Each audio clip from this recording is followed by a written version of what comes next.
Test, captions, test.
Good afternoon. I am calling to order the Wednesday, April 29th afternoon meeting of the Portland City Council. Keelan, can we please call the roll? Good afternoon. Kanal, Pertlegany, Ryan, Koyamaline, Murillo. Here. Novick. Here. Clark. Here. Green. Here. Zimmerman. Here. Avalos. Present. Smith, Here. Dunphy. Here. And can we please have the attorney read the rules of decorum? Good afternoon. Welcome to the Portland City Council. To testify before council in person or virtually, you must sign up in advance on the council agenda at www.portland.gov/council/agenda. Information on engaging with council can be found on the council clerk's webpage. Individuals may testify for 3 minutes unless the presiding officer states otherwise. Your microphone will be muted when your time is over. The presiding officer preserves order. Disruptive conduct, such as shouting, refusing to conclude your testimony when your time is up, or interrupting others' testimony or council deliberations will not be allowed. If you cause a disruption, a warning will be given. Further disruption will result in ejection from the meeting. Anyone who fails to leave once ejected is subject to arrest for trespass. Additionally, council may take a short recess and reconvene virtually. Your testimony should address the matter being considered. When testifying, state your name for the record. Your address is not necessary. If you're a lobbyist, identify the organization you represent. Virtual testifiers should unmute themselves when the council clerk calls your name. Thank you. Thank you very much. Colleagues, our first item is agenda approval. Are there any requests to amend the agenda to reorder items or reschedule an item for a future meeting date? Seeing no one, do I have unanimous consent to approve the agenda? Lots of nods. It looks like the agenda is approved. Please move to public communications. First item, public communications. First up, we have Rebecca Wise-Barton. Please feel free to introduce yourself. You're welcome to share your pronouns, and you have 3 minutes. Hi, my name is Rebecca Wise-Barton. So I know we are in budget world right now, but I just wanted to call attention back to something that's going on here. So esteemed counselors, when was your last civics test? I've got a pop quiz for you. What was the name of the document that was the predecessor to and was used as the framework for our country's current constitution? Oh, Counselor Smith, I think that's right. The Articles of Confederation. All right, extra credit. How many amendments have been made to the U.S. Constitution? Counselor Green, right again, 27. I'm here today to talk about this council's goal to amend City Code Chapter 3.02, or as I like to call it, Portland's Articles of Confederation. Maybe a misnomer, considering Emergency Ordinance number 19/2021 would technically be the equivalent of the original articles, but I wanted to make a joke, and Councilor Novick says all jokes need context, so here we are. Jokes aside, this is a new form of government. Portlanders voted for this. This council, in this format, represents the will of the people. There's so much great success to be had. This council's inability to amend Chapter 3.02 and the continuation of governance based on an emergency ordinance that is over a year old is a disappointment. A disappointment, not a failure. Okay, I'm going to speak directly to my district councilors now, so the rest of you don't eavesdrop.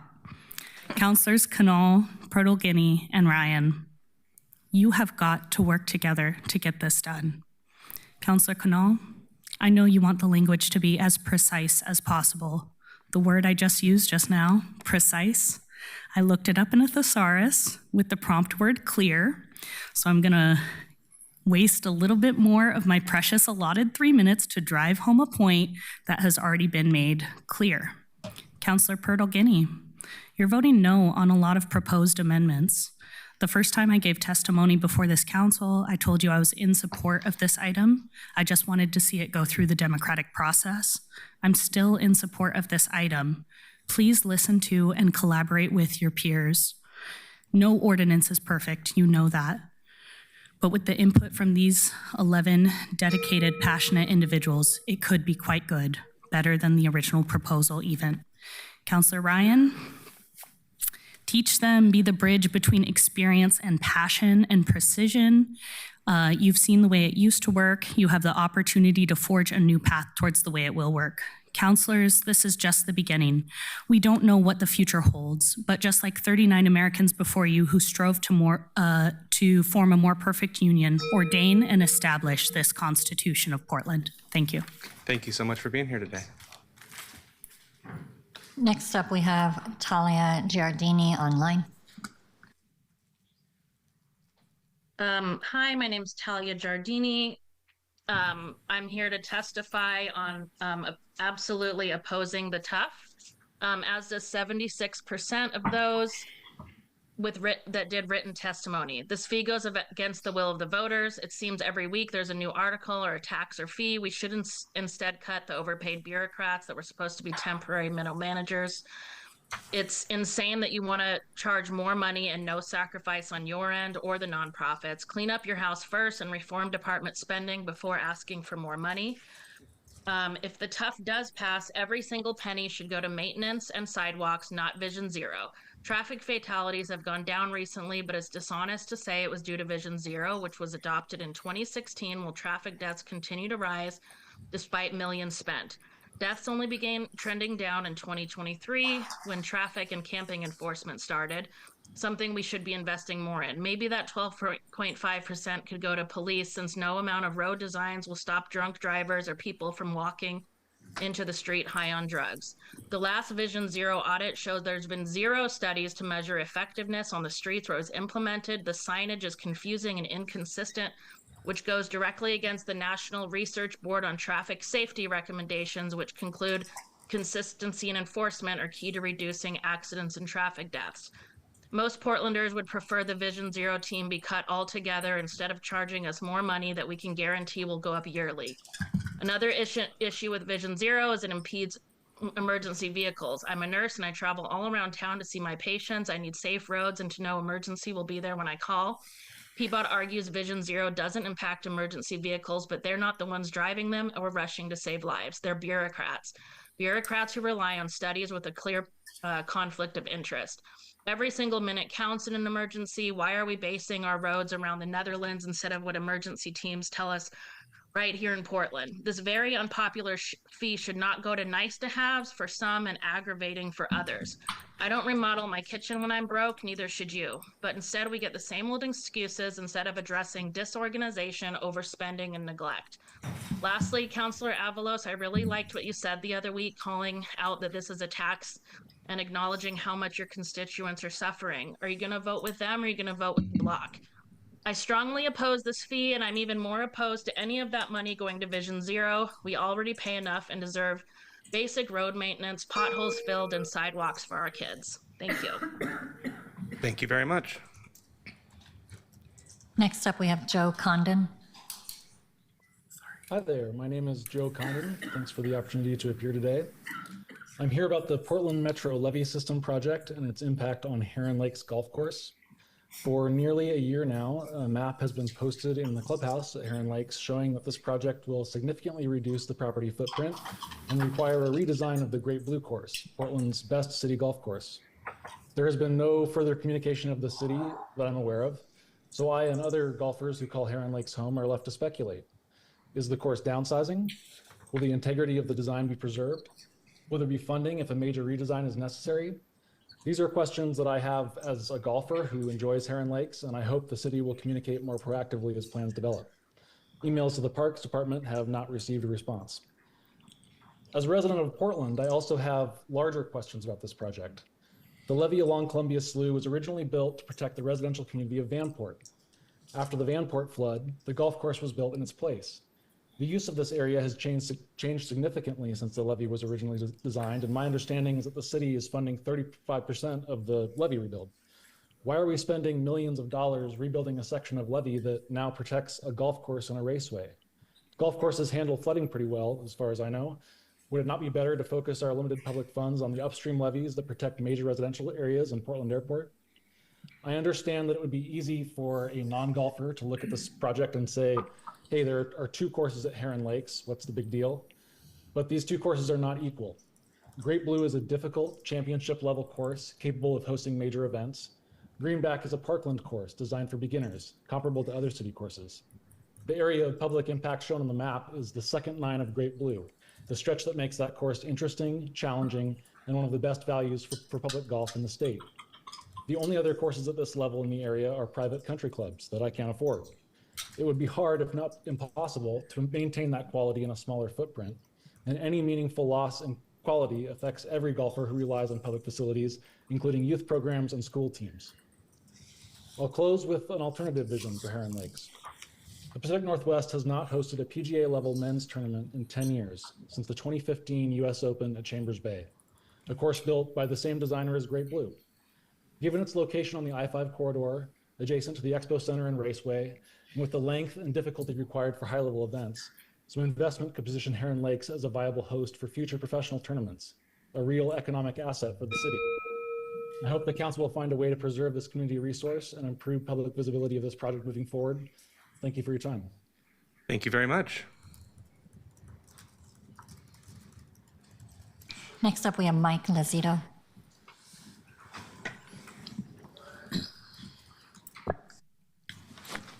Welcome. My name is Mike Lozito. I'm a Portland early childhood educator.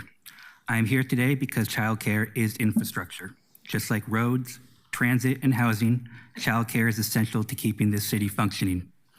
When childcare is unstable, parents miss work, businesses lose employees, families fall behind, and educators leave the field. I have spent over a decade working in early childhood education, including Preschool for All funded classrooms here in Multnomah County and Portland. I support Preschool for All. I believe in the vision of making childcare accessible and affordable for families. But access alone is not enough. A childcare system is only as strong as the workforce holding it together. Across multiple preschool programs, I have seen a pattern of experienced educators taking on increasing responsibilities without fair wages, without the respect this work deserves, and sometimes without safe and sustainable working conditions. Teachers deserve fair pay, teachers deserve respect, teachers deserve safe workplaces, and families deserve consistency and quality care. Public funds are flowing into Portland businesses through childcare programs and public investment. The city may not directly oversee these programs, but the city does have a role in protecting working families and supporting a stable childcare workforce. I urge the city to formally advocate for stronger oversight and accountability in publicly funded childcare programs operating in Portland. And I urge the city to convene educators, providers, and families to examine workforce conditions, wage transparency, and solutions to stabilize the childcare workforce. Because when teachers are underpaid, overworked, and undersupported, they leave. When teachers leave, classrooms become unstable. And when classrooms become unstable, working families and employers across Portland feel the impact. Childcare is not just a family issue, it is a workforce issue, it is an economic issue, and it is infrastructure. Thank you for your time. Thank you so much.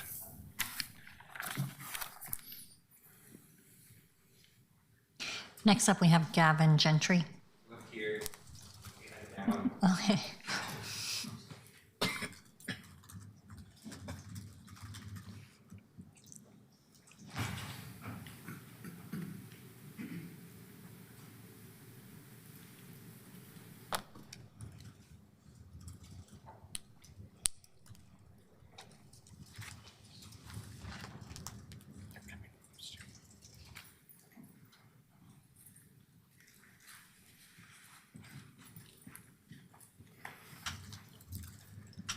Welcome. Hello, thank you for being patient with me while I came down problem. the stairs.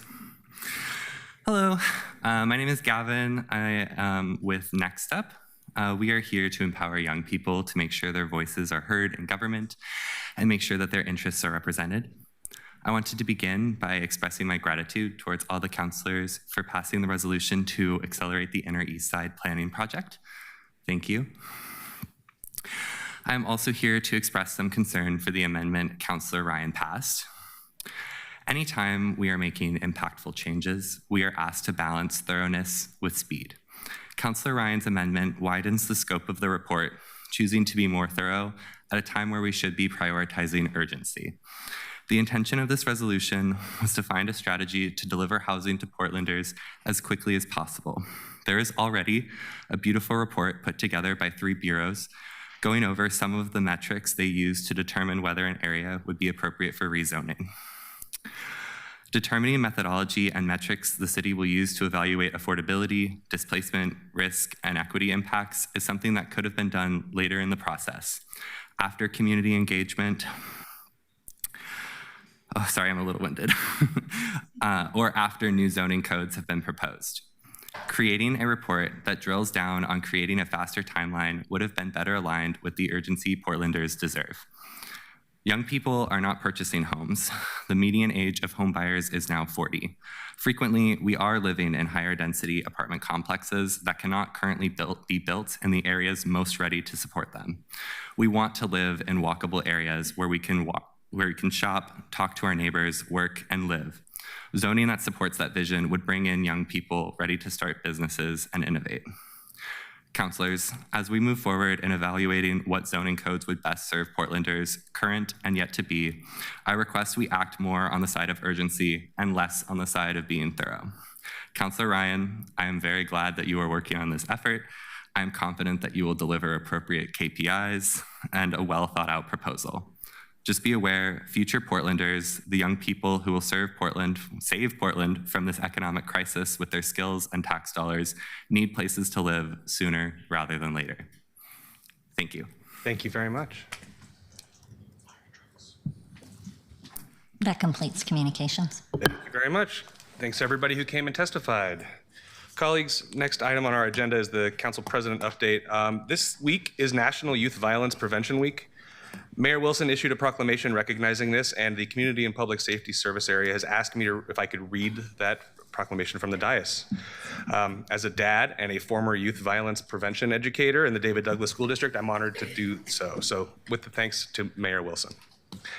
The National Youth Violence Prevention Week proclamation. Whereas youth violence is a pressing issue that affects individuals, families, and communities, posing significant challenges to the health, safety, and well-being of our young people.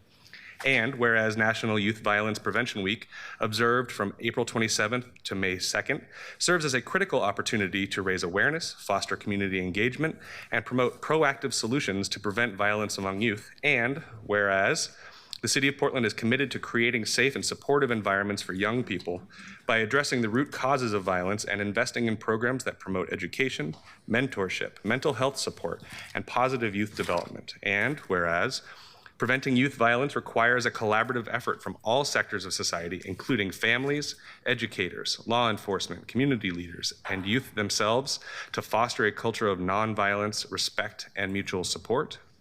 And whereas the City of Portland encourages all residents to participate in National Youth Violence Prevention Week by supporting local initiatives, engaging with youth, and advocating for policies and resources that promote their safety and well-being. Now, therefore, Keith Wilson, the mayor of the City of Portland, Oregon, the City of Roses, does hereby proclaim April 7th through May 2nd, 2026 to be National Violence Prevention Week in Portland, and urges all residents, organizations, and stakeholders to work together in building a safer, healthier future for our youth and our community. Thank you. Now we're going to turn over to our city administrator, Raymond Lee, to see if there's any updates regarding federal interventions in our city.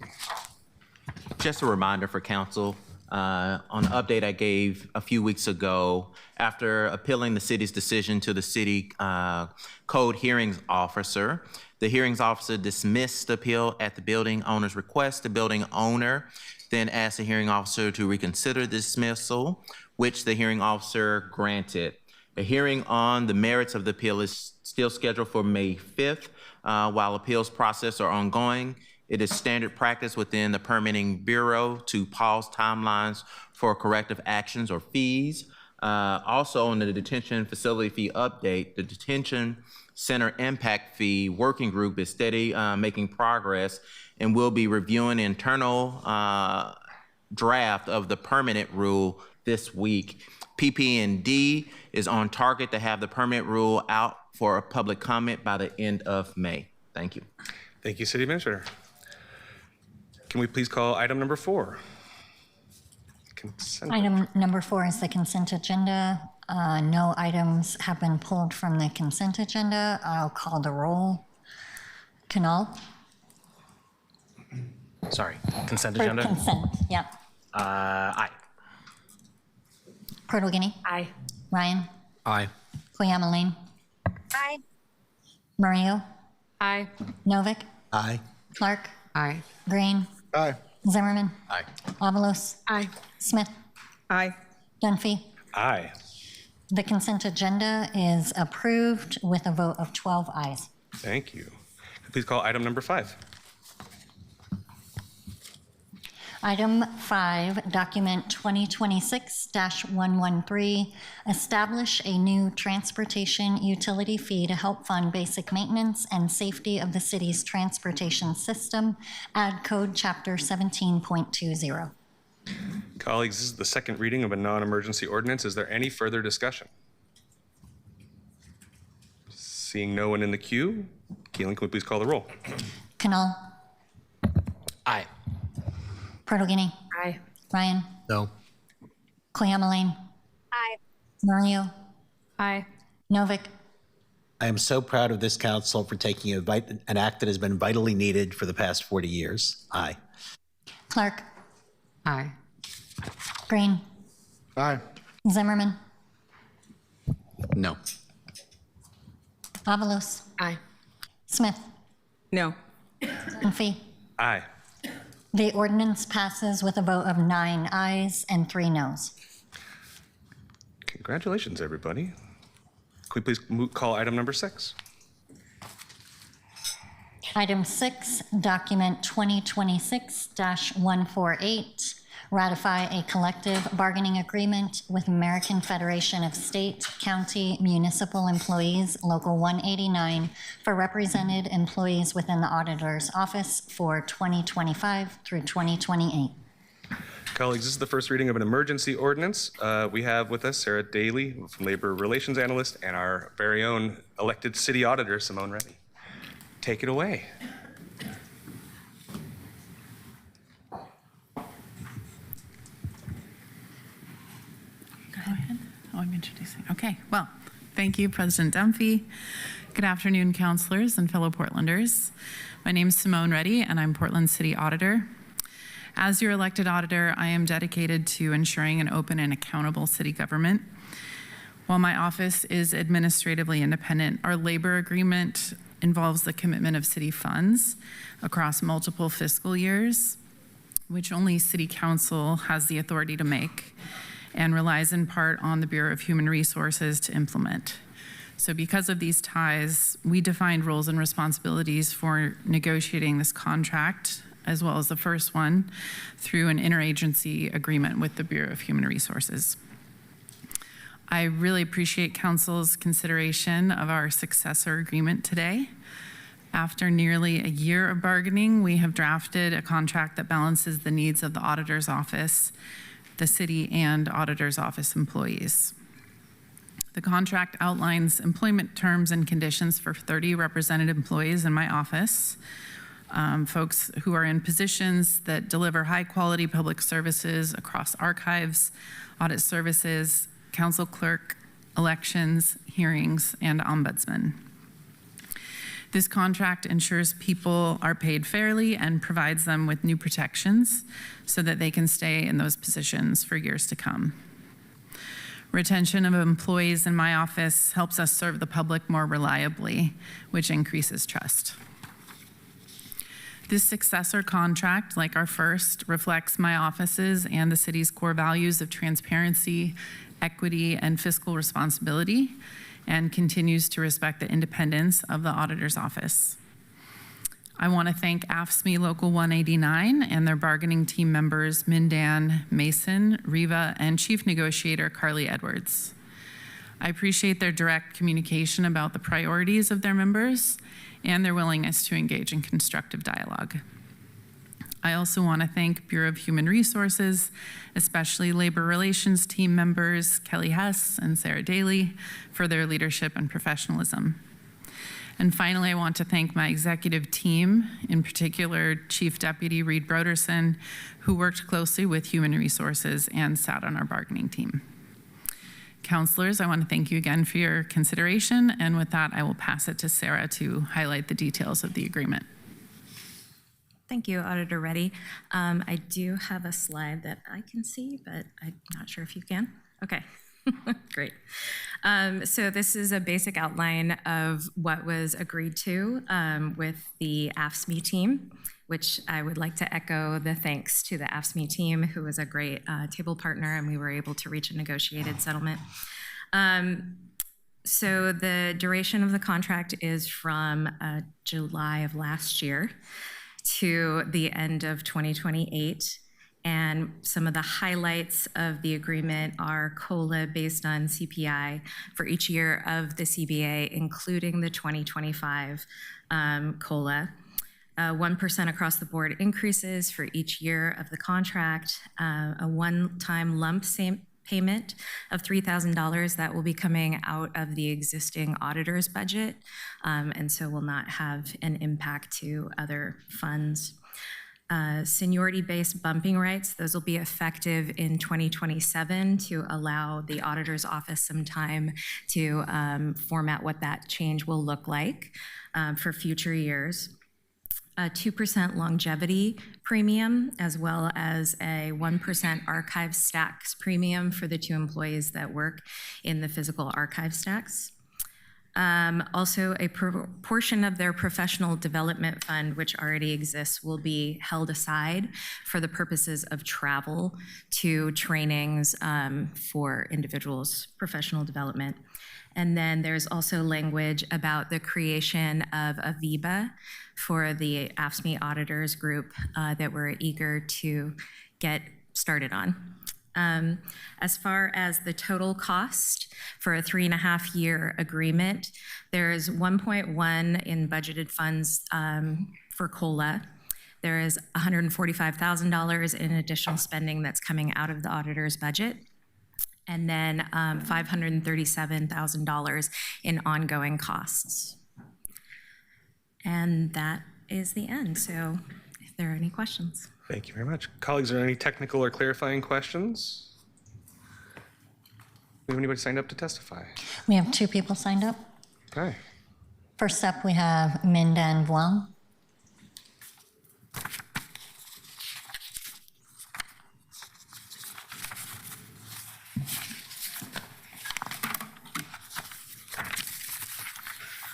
Good afternoon, councillors, Auditor Reddy, staff. My name is Mindan Vuong. I'm an employee of the Auditor's Office, and I'm speaking to you today as a member leader with AFSCME Local 189, representing 30 employees, public servants in the Auditor's Office. Your vote on this item today will cap off 12 months of bargaining a labor agreement. My members went into this bargaining seeking fair wages, layoff protections, and work location guarantees. My members have spoken up about what is important to them and have been extraordinarily patient throughout this process. Bargaining means finding common ground between the union and the employer, and we have scaled back many of our initial demands in the interest of achieving long-term security on wages and working conditions. Of course, the employer side also made some movements, so the agreement before you today is the best mutually agreeable deal between the union and the city. We bargained especially hard over economics, of course, recognizing the city's fiscal condition. As you are digesting the mayor's proposed budget, you will see that the budget cuts 2 positions of AFSCME represented employees in the auditor's office. My 2 members have already received the layoff notices, and that has turned their world upside down. If you allow these layoffs to go through, you will be kicking skilled employees to the curb. And if you allow these layoffs to go through, you will have allowed the executive branch to cut the budget of another branch of government that is supposed to hold the executive branch accountable. We are all hearing, I believe you as well, more calls from community members for more accountability from our City of Portland government. You have the power with the budget to decide the fate of my members, and I'm asking you respectfully to fully fund the labor agreement, restore our 2 positions, and thereby support accountability and transparency as our community demands. Thank you. Thank you so much.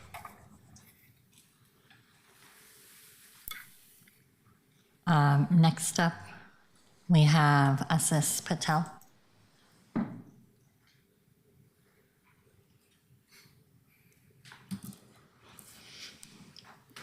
Assis Patel. Sorry, that's me. I signed up for the wrong. Okay. So you signed up for the wrong one. Do you want to come? Can you come down and like Yeah, I sign up for can- the right one? Okay. Okay. Alrighty. All right, I got it. Thanks. Sounds good. Thank you That very much. completes testimony. Okay, colleagues, is there any council discussion of this item? Councilor Cannell. Yeah, I just want to note before we vote on this that we will be having a, I'm sure, spirited conversation around the item that was mentioned in testimony around the budget of the auditor's office in general. And I don't want the fact that we're not talking about it here to be conveyed to anybody as we're ignoring it. It's just not particularly relevant to this exact item right now. I just wanted to acknowledge that. Thanks. Thank you, Councilor Cannell. Okay, colleagues, this is a first reading of an emergency ordinance. It requires 9 votes to pass. Can you please call the roll? Canal. Aye. Curtle Guinea. Aye. Ryan. Aye. Quayama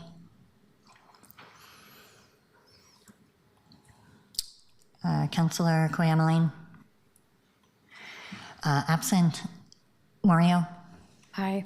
Novick. Aye. Clark. Aye. Green. Aye. Zimmerman. Aye. Lavalos. Aye. Smith. Aye. Dunphy. Aye. The ordinance passes with a vote of 11 ayes and 1 absent. Thank you very much. Can we please move to item number 7?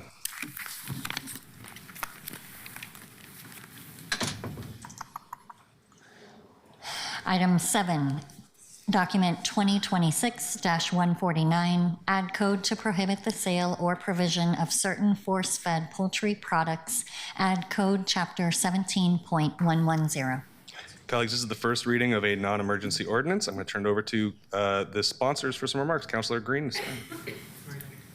Thank you, Mr. Council President. I'll keep my initial sponsor remarks brief because I note that we have 75 people signed up for testimony, and this has been allotted 80 minutes. I just want to briefly say why I think we should do this at this time. I think that we should adopt this ordinance to ban the sale of force feeding for certain poultry products because it's the right thing to do. Force feeding animals is cruel, and while I recognize it doesn't end all animal cruelty, it does limit some, and we should always strive to take measures that are simple and clear to limit harms under our purview. That's what government's for. That's what governments at all levels should be trying to do at this time. So at this moment, I'm going to call forward the panel that's going to talk a little bit about how we develop this policy. Unless I have 3 other co-sponsors, and if you guys want to take a minute to. Okay, great. So at the dais, I see Sam with Pro Animal Futures. Why don't you take us away?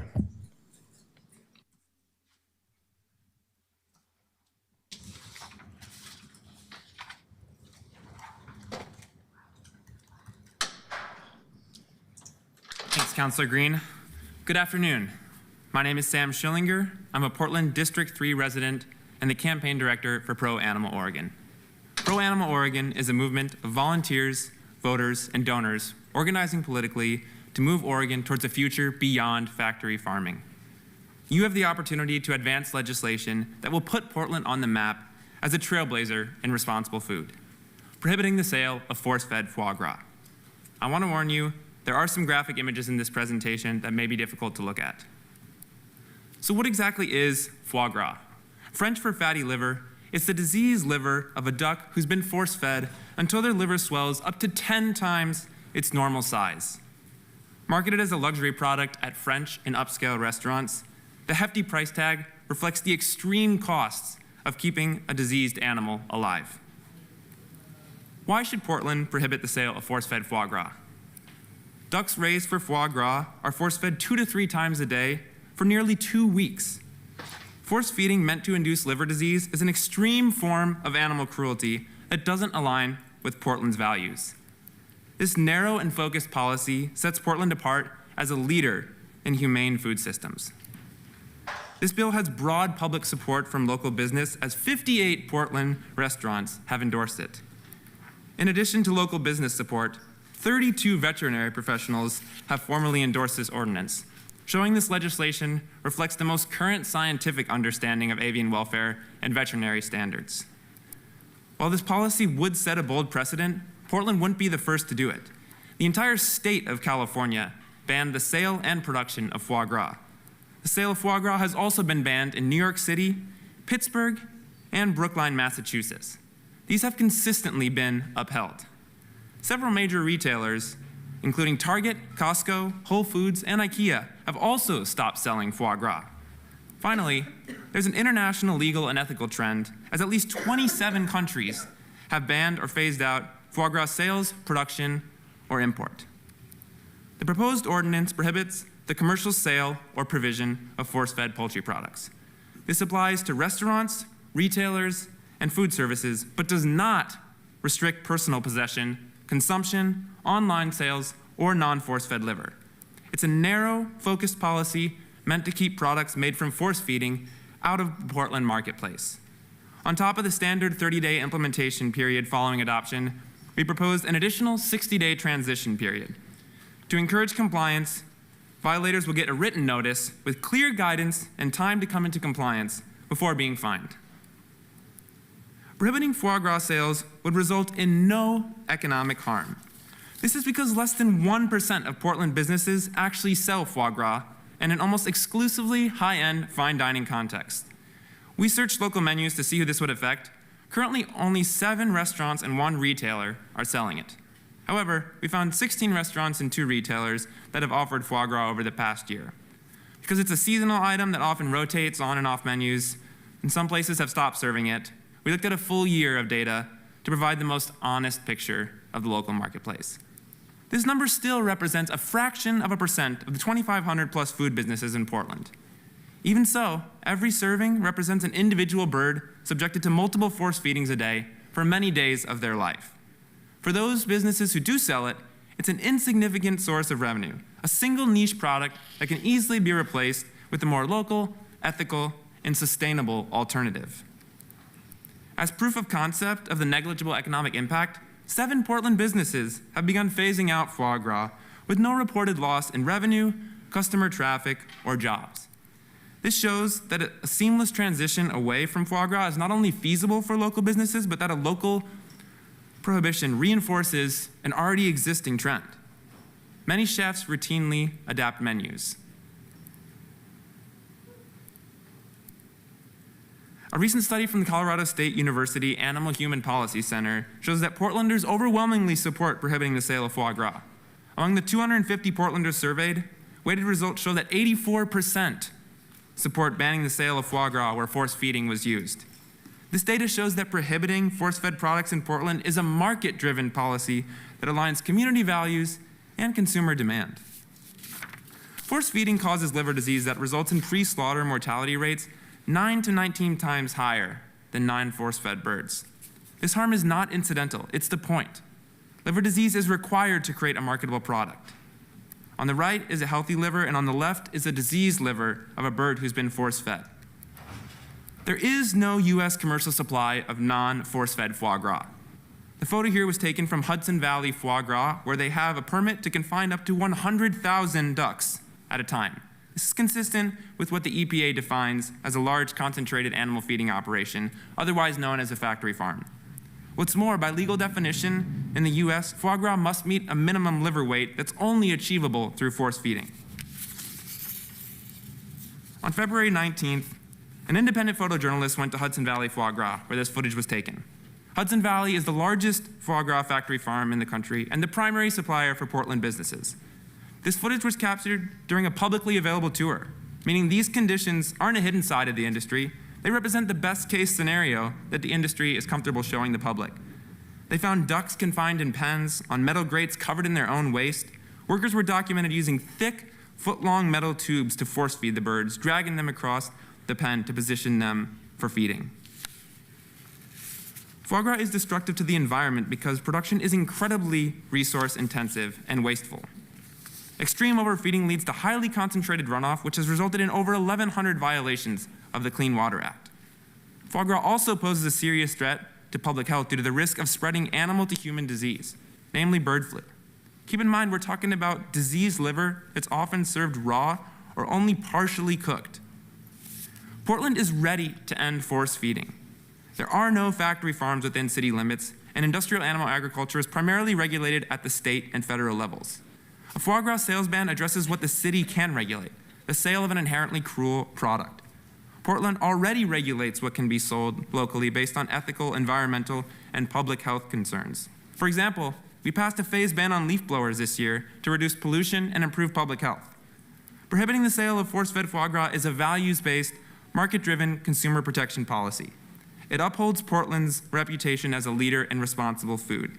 There's no reason we can't pass narrow-focused policy like this while continuing to address important larger issues such as housing, affordability, and mental health.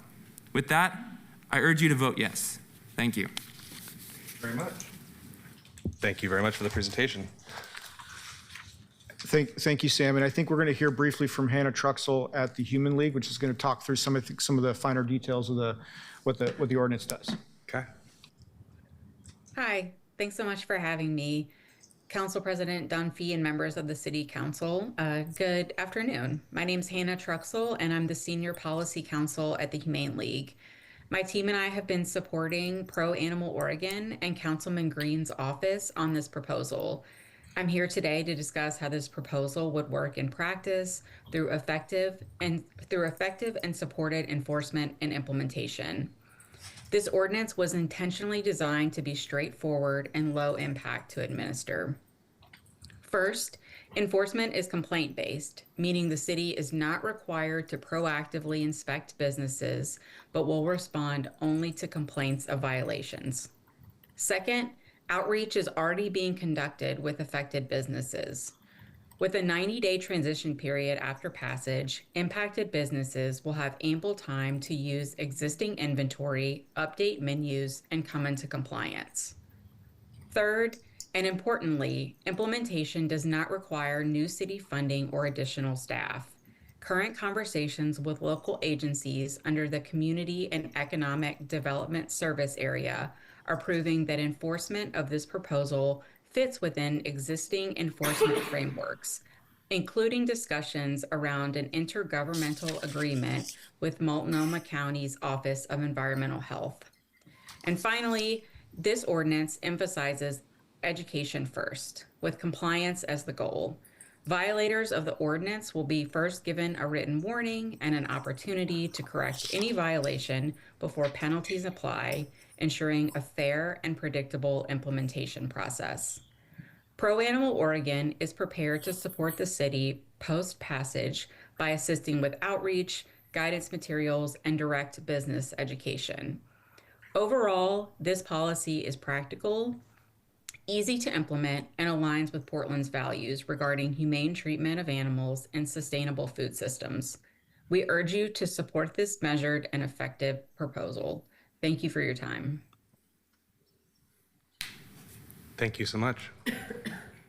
Okay, so colleagues, a couple of process notes for everybody. There are, first of all, Keelan, how many people are signed up to testify on this? We have, at this time, 81. Okay, so there are 81 people signed up to testify. This item took a bit of an odd path to get to council. This actually was heard in the former Arts and Economy Committee, where it did not receive support, but was put on our schedule by four release letters from councilors. Because this was also a bit of an odd process, I'm also going to be making an extraordinary choice here. I'm going to be limiting testimony to only 80 minutes. We worked on this with the sponsors. So folks who are going to testify, if you agree with the previous testimony and your testimony is very, very similar, ditto is a great way to however that might be. Before we dive into that, are there any technical or clarifying questions from colleagues? And then also there are 3 invited testimony that I will call before we move to public testimony. So, okay. Can we please also hear, as requested by Councilor Green, we have Amber Canavan, a former investigator from PETA, Ryan Koger, a chef from Farrell, and Anna Lavallee, I'm certain I screwed that up, I apologize, an organizer with Direct Action Everywhere.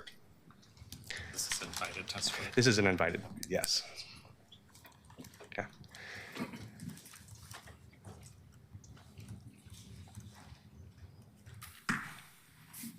Whoever wants to start us, go ahead.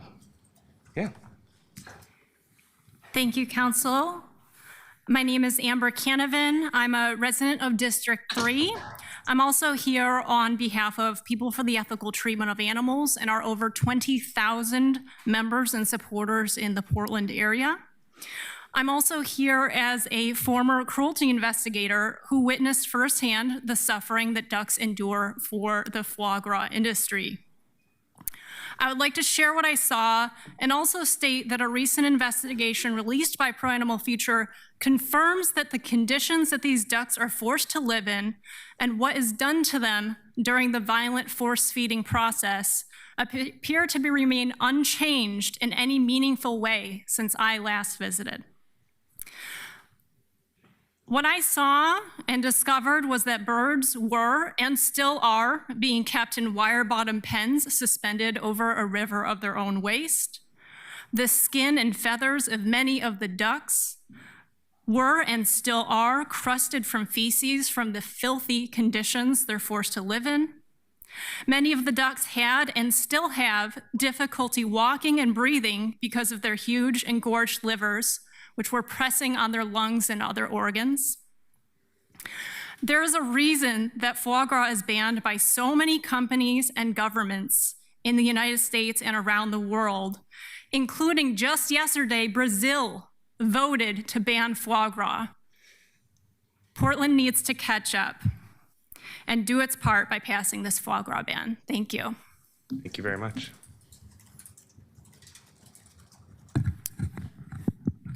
Good afternoon, members of committee. My name is Anna Lavalley. I live in District 4, and I'm an organizer with Portland's chapter Direct Action Everywhere, which is an animal rights organization that fights for the total liberation of all animals. I'm going to keep it simple and ask a question. How can you create change and make a more positive world?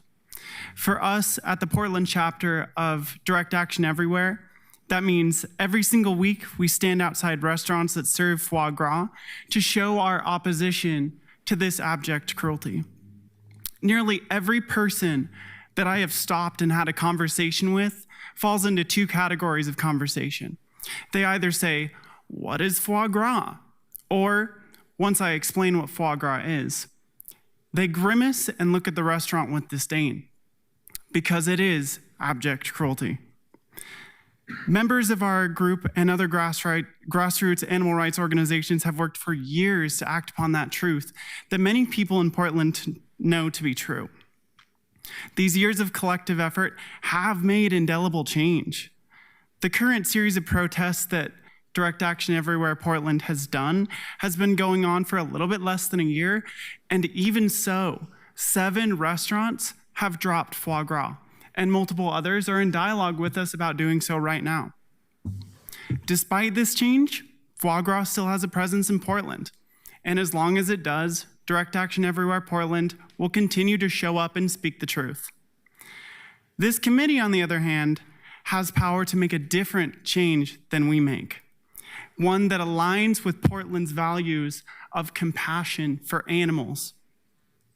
Protesting a restaurant may remove it from one menu, but all of you here have the choice to remove it from every single menu in Portland.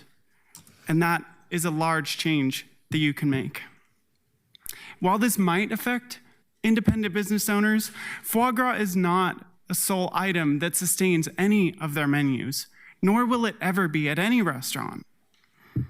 And I would argue that it's always worth facing temporary discomfort if it means that you can live in a more kind and compassionate world that aligns with your values. So, let Portland stand and lead in the way of showing compassion for animals. Because when historians look back upon the decision made in this room right now, we want to know that the change you made a more kind and compassionate world. So please vote yes on this ordinance to ban foie gras. Thank you. Thank you very much. Do we have Ryan Koger here? Hi, my name is Ryan Koger. I'm the chef owner of Farrell in Northeast Portland. I support this ban. We're a 100% vegan restaurant. We don't serve any animal products. We're able to produce rich, delicious pâtés, steaks, roasts, using little more than mushrooms, some ferments, processed skill, vegetables. Early in my career, I was working in restaurants in Cincinnati, Ohio that had pretty extensive butchery and charcuterie programs. I was a vegan butcher, and as a vegan butcher, my chefs were always trying to justify to me their use of animal products. And their kind of bottom line was, at least I would never touch foie gras. They had creative ways of utilizing other animal organ meat, offal, and other animal liver, non-force-fed duck liver, to emulate the same flavors and textures. This was 15 years ago. There's no reason for restaurants to still be using this ingredient. It's archaic, it's cruel. Any chef claiming the success of their restaurant depends on any single product is not only being melodramatic and sensational, they're just a bad chef as far as I'm concerned. If this isn't a new thing, banning unethical foods, if it was, then we would still be serving horse meat, shark fins, turtle soup. We're not banning books. This is a group of people trying to do the right thing and stop this incredibly inhumane practice from happening. It's completely, inhumane to force feed an animal to death, no matter what, morbidly so for a luxury food item that can be easily substituted, as I stated before. And yeah, my hope today is that as chefs, purveyors, Portlanders, council members, politicians, that we're leading the way to protect our humanity in a time that seems pretty ethically bankrupt. Yeah, that's all I really have to say. Thank you. Thank you very much. Okay, so because there are so many folks, we are unfortunately have to reduce the amount of testimony to 90 seconds apiece. Keelan, can you please call up our first panel of testifiers? And thank you both for being here. Thank you. Before I call the first names, when your name is called, you can come to the testimony table. Once seated, state your name for the record and begin your testimony. You'll see the timer displayed on the monitor in front of you. The timer will sound when you have 30 seconds remaining, and again when your time has expired. And then, yeah, okay, thanks. I'm going to call you up in groups of 5. Okay, first up, we have Eva Hamer, Andrew Fortgang, Brave Robertson, Kurt Huffman, Adrian Tortolo. Welcome, folks. Introduce yourself for the record in 90 seconds. Good afternoon. My name is Eva Hamer, resident in District 3, Executive Director of Pro Animal Oregon. You may hear today that foie gras is humane or that it should be judged by the best farms and not the worst. But foie gras production depends on force-feeding ducks until they develop fatty liver disease. It's not a side effect, it's not an accident. It happens just sometimes. Foie gras is fatty liver disease. Folks in opposition might say that besides the force-feeding, these farms are actually very nice, and we are talking about the same farms. They won't remind you that ducks are built to swim. And this is one of the natural behaviors that they're denied in the factory farms that produce foie gras. I'm talking about painful deformities in the legs and sores on the feet, caused by too much pressure on weak legs that never get relief from the water.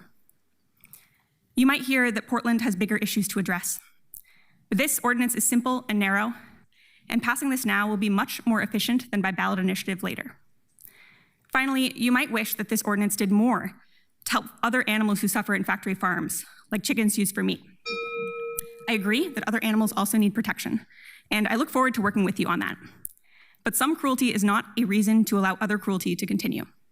This is a narrow, practical step against a uniquely indefensible product. I urge you to vote yes. Thank you. Thank you. Go ahead. Hello, my name is Andrew Forking. I'm a resident of District 4 and co-owner of Le Pigeon and Canard restaurants in District 3. The proposed ordinance and supporting documents presented with it are not representative of the foie gras that is actually sold in Portland, which comes from 2 family-owned organic farms in upstate New York. La Belle Farm is where the foie gras we use comes from, as well as the majority of the foie gras served in Portland is owned by Salvadoran immigrants. It is a 40-acre vertically integrated farm, meaning they grow their own corn and soy for feed, and the manure is redistributed to their fields as well as their neighbors for fertilizer. The ducks are kept in well-ventilated, climate-controlled barns where they have plenty of space to roam within those barns, never in cages. Not only is the liver used, all of the duck is used and sold, none goes to waste. This is exactly the type of farming we should be encouraging. The supplemental materials used as the basis for this proposal include the false claim that birds raised for foie gras in the United States are under intensive confinement, in many cases hundreds of thousands at a time. That is simply impossible based on the actual numbers. La Belle raises 180 ducks a year. 350 are grown throughout the United States versus 9 billion chickens, but that industry is too big to go after. Proponents of this ban want to have it both ways. Foie gras is a large factory farming, damaging the environment, but also a small niche luxury product. It can't be both. Responsible lawmaking does not ignore all of these contradictions when it considers taking away the citizenry's choice, something that is not to be taken lightly. Thank you very much. Thank you so much for being here. Good afternoon. My name is Adrienne Turtolo. I'm a District 4 resident, and I support the foie gras ban. I've been following the range of work of Councilor Green has been advancing. Programs like Keep Portland Housed, planning efforts like Inner East Side for All, and current policy work such as the transportation utility fee and the street damage restoration fee. That's housing stability, long-term development, and infrastructure funding, all moving forward at the same time. This ordinance is clear and focused decision within that broader framework. It addresses a specific practice causing extreme animal suffering, and it does so in a way that aligns with Portland's values. It fits within the larger picture. It doesn't take away from it. Please vote yes on the foie gras sales ban. Thank you. Thank you very much. Councilor Dunphy and fellow councilors, my name is Kurt Huffman. I own a company called Chef Stable, and since 2008, we've opened over 100 restaurants here in Portland with the mission of giving chefs the opportunity to own their own restaurants. I'm not here today to debate foie gras. I'm here to call out a process that should alarm anyone who cares about how this city governs. 2 days ago, in a conversation with Councilor Novick, I learned this proposal has been in development for nearly a year. And during that entire time, neither Councilor Green nor Councilor Dunphy made any meaningful effort to engage the industry this policy would impact. My company operates more than 30 restaurants here in Portland. I sit on the board of the Oregon Restaurant Lodging Association. I'm the current chairman of the Board of Travel Portland. Collectively, those organizations represent a huge share of the city's hospitality economy. And not one call until just prior to the Arts and Economy hearing several weeks ago. Not one meeting, not one attempt at serious dialogue. Instead, the only engagement we've seen came from the proponents of this ban targeting our restaurant, St. Jack, reserving a table, waiting for the dining room to fill, and then standing up to shout invectives at staff and guests. That's not public process. That's intimidation. And it filled the vacuum left by a complete absence of leadership. Let's be clear about what's happening here. And I'm going to run out of time, but I'll just say that it's deplorable how this has come to a vote without engaging an industry like ours that has done more for the city's reputation in tourism than any other industry by tenfold. So it's just regrettable. Thank you. Thank you all. Ms. Brave is joining us online.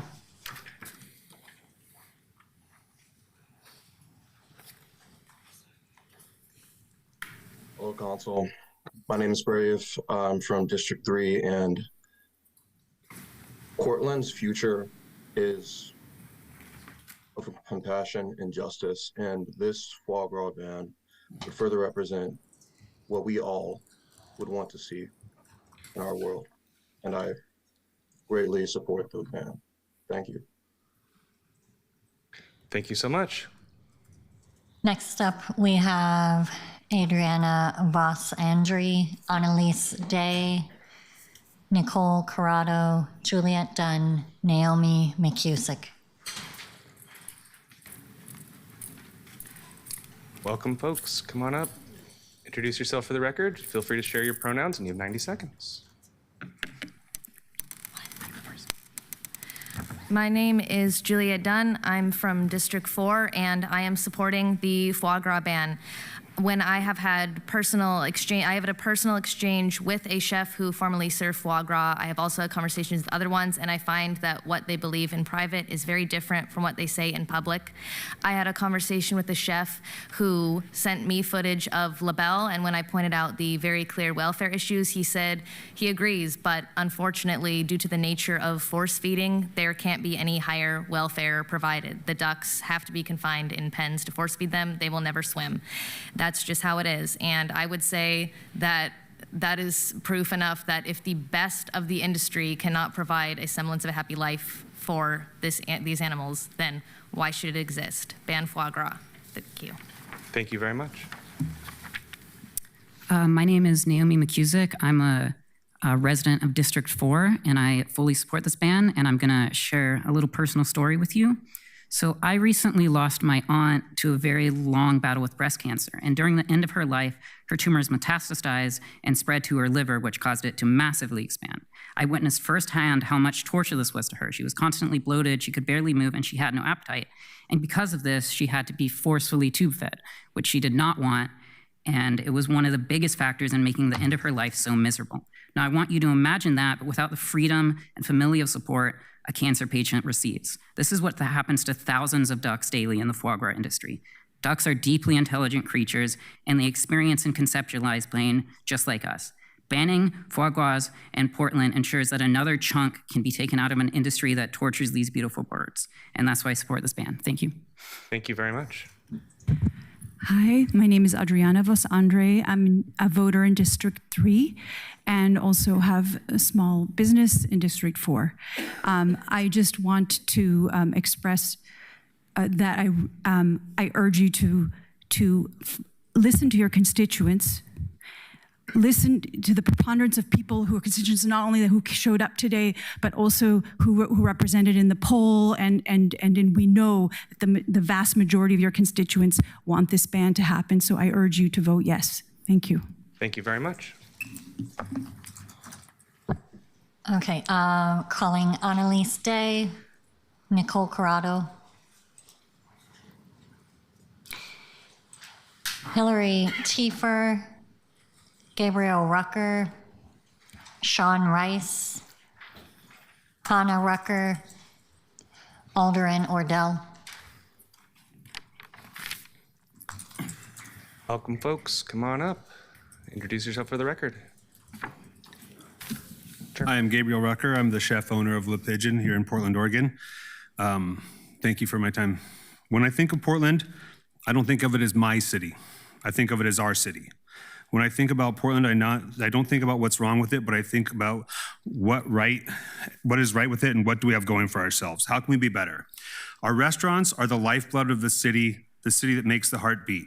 When people are in need, we feed them. We organize fundraisers. When our schools can't get enough funding, we donate our own funds that we barely have any excess of. People come to Portland to eat. People come for our restaurants. They spend money on shopping, hotels. They come for my foie gras profiteroles. I can't think of any time that someone has not come to visit Portland because a restaurant serves foie gras. I think that we're missing the forest for the trees here, and that going after us and the farms that produce foie gras is performative at best. It doesn't tackle the real issues around food that we face. I also think that we all share a lot more in common in this room than we have differences.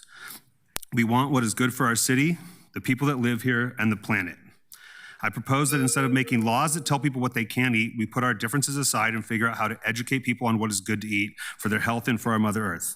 Let's not just be the city that works, but the city that works together. Let's make Portland look good, because when you're in the news for making it legal to smoke crack on our sidewalks, you might want to think twice about making duck liver illegal. Thank you very much. I'm Hannah Rucker. I oppose this ban. I think that Pro Animal Oregon doesn't represent the majority of Portland. They're just the loudest, and they're going after low-hanging fruit in order to gain attention. They're choosing the easiest route, and that choice will affect independently owned businesses that are a vibrant part of the Portland community. Food tourism is a counterbalance to the rampant drug use happening on our streets, lack of school funding, and houseless crisis. Everybody that's an adult has a choice of what they want to eat, and there's lots of restaurants for people to eat in that offer a variety of different foods.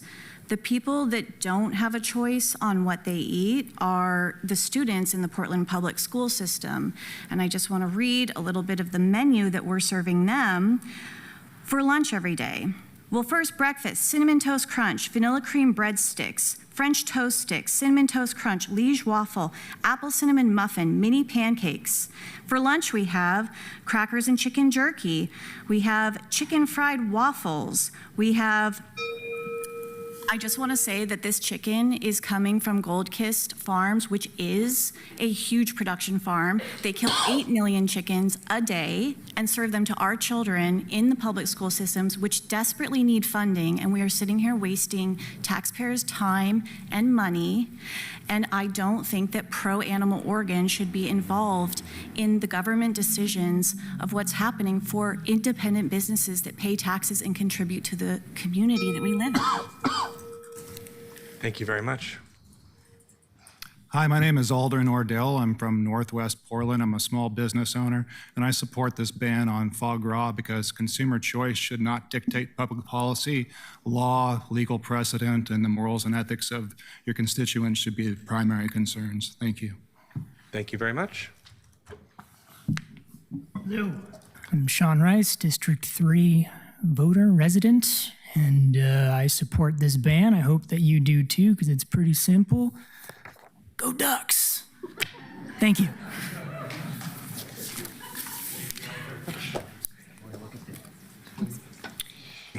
Hillary Tiefer.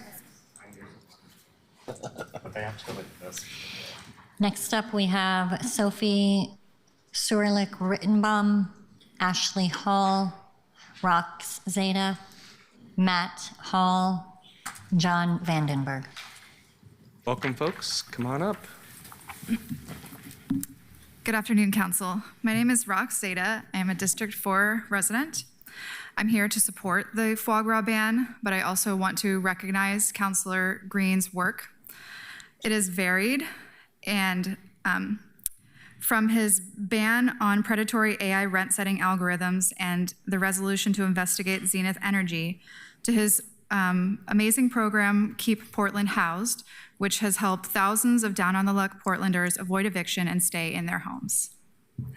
This work is already happening, it's ongoing, and it's making a big difference.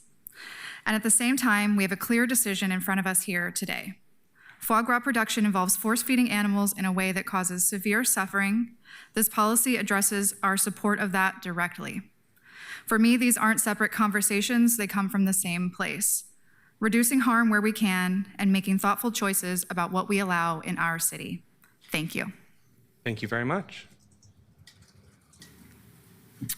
My name is Matt Hall. I am in District 4 and a voter, and I oppose this ban. I feel, based on the numbers, to conflate factory farms, which I think everyone agrees with is a bad thing. Over 9 billion chickens are killed a year in the United States for food processing. Foie gras production makes up roughly 0.0005% of all animals that are killed for food. I feel that the city owes it to its residents, as adults, as people that can make our own decisions, to choose what we are okay and not okay with. And I find it particularly rich coming from the city, saying we know things are bad and we shouldn't do it, when the third largest revenue producing thing we have in our state is video lottery, an addictive thing that we all willingly sell, willingly go with, and are okay with because it inflates our pockets, not the pockets of small business owners, not the pockets of people that come in here for tourism, not the people that employ hundreds of employees in the food restaurant paying taxes paying a living wage to their employees and taking care of them. We are all adults. We can all make our own decision. If you don't like it, I agree with your decision 1,000,000%. You are entitled to it. However, my stomach, my choice. Thank you. Thank you very much. Ashley Hall, District 4 voter. I am against the ban. I believe that the heart of our city is in our restaurants and our culinary, what we've done. Restaurants like Le Pigeon have been around for almost 20 years, and they are institutions by the awards they've won, putting Portland on the map. And the fact that we would want to harm businesses that are not moving out of Multnomah County, but staying here when we have a 32% commercial issue with vacancy in our city, I think is just, this is not where we need to put our time and our efforts. You can choose to eat if you want to with your pocketbook. Let that be how it goes. But we should not be the ones telling anyone. It is our choice. Thank you. Thank you very much. John Vandenberg, and I've worked in the city for 37 years. I'd say our firm's probably brought in hundreds of millions of dollars over our time in the city. I support this ordinance, and I thank all of you for your service and for your empathy. Thank you very much. Hillary is joining us online.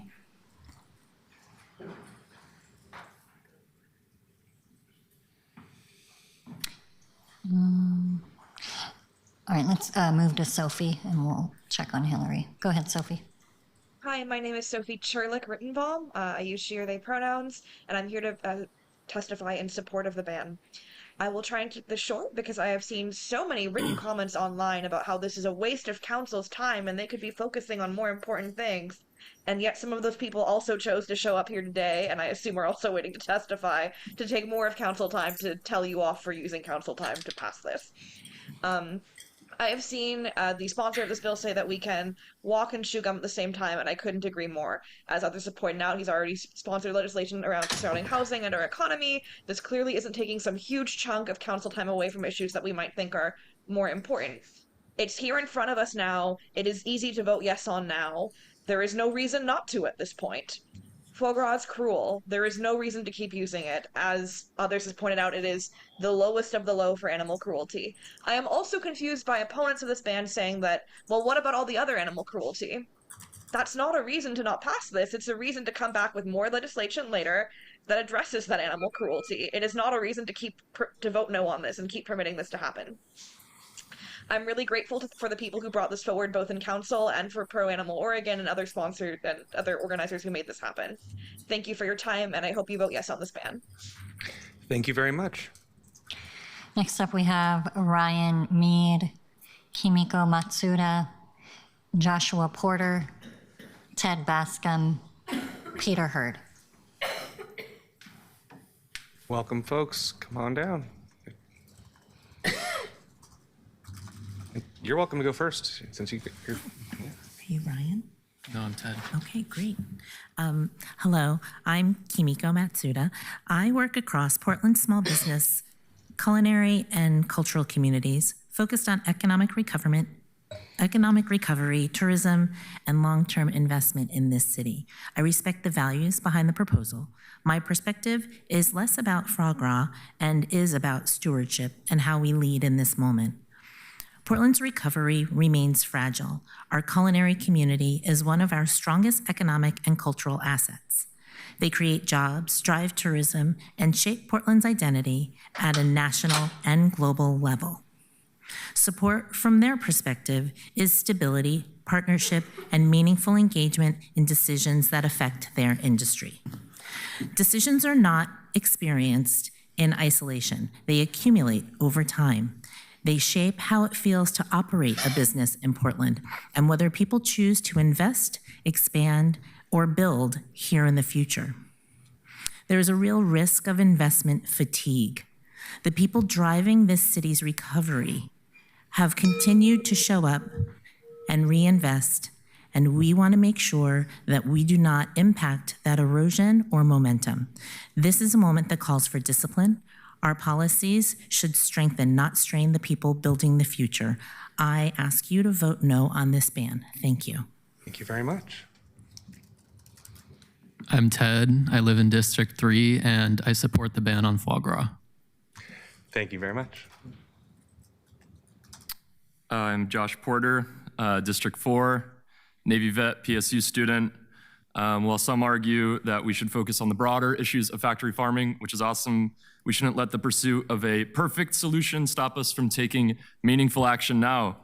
Force feeding causes undeniable suffering, and the city has the power to end it today. So please vote aye to show that when progress is in reach, Portland moves forward. Thank you. My name is Peter Hurd. I'm a District 2 voter. We have heard from restaurants in the area who are concerned at how this will affect them, the handful of restaurants that actually do serve foie gras. I say that we help them out by giving everyone an equal footing under this regulation by enacting a restaurant ban on serving foie gras. Thank you. Thank you very much. My name is Ryan Mead. I'm here to discuss the proposed ban on foie gras, obviously. I spent over 20 years working with the restaurant industry here in Portland. I've dedicated my career to it. I'm not just here as an individual, but someone who has worked alongside chefs and restaurants. I want to start with a simple idea, and that's consumer free choice. At its core, that means adults have the right to eat where they would like to eat, buy what they want to buy, and decide where they'd like to spend their money. You don't have to like foie gras, you don't have to agree with it, you don't have to order it. But the choice to do so should remain at the individual level, and that idea is tied directly to a free market. And a free market works because it lets consumers decide what succeeds and what doesn't. If people don't want to eat foie gras, they don't have to order it, and restaurants will stop serving it. And that brings me to restaurants. Small independent restaurants in Portland are already under immense pressure. Rising costs, increased regulation, and declining traffic have made it harder than ever to survive. Adding yet another restriction doesn't just limit a single ingredient, it limits creativity. My argument is simple. Whether you personally agree with Foie or not, this is about where we draw the line. Local government stepping in to dictate what restaurants can and cannot serve is a precedent that everyone in this room should be concerned about. At the end of the day, this doesn't stop consumption, it pushes it somewhere else. Let chefs create, let restaurants cook, let consumers choose, and let the market decide. Thank you. Thank you very much. Thank you all for being here.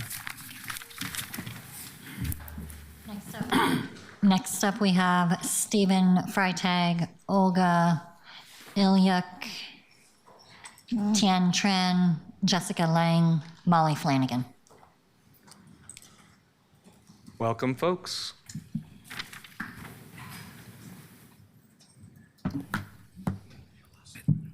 Whoever wants to go first. Hi, I'm Jessica Lang, a constituent of District 2, and I support the ban on force-fed poultry products, aka foie gras. Thank you very much. Hi, my name is Tian Tran. I'm from District 1. I support this ban. Thank you. Thank you. Hi, good afternoon, Council. My name is Olga Ilyuk. I live in District 1 in Portland, and I support the foie gras ban. I wanted to just say that there has been a discussion, multiple people mentioned that we should be talking about animals that are being mistreated on a larger scale, such as chickens, for example. And I agree that those are important issues and there definitely should be discussion about this. However, today, what we have in front of us, it is a very specific and focused policy.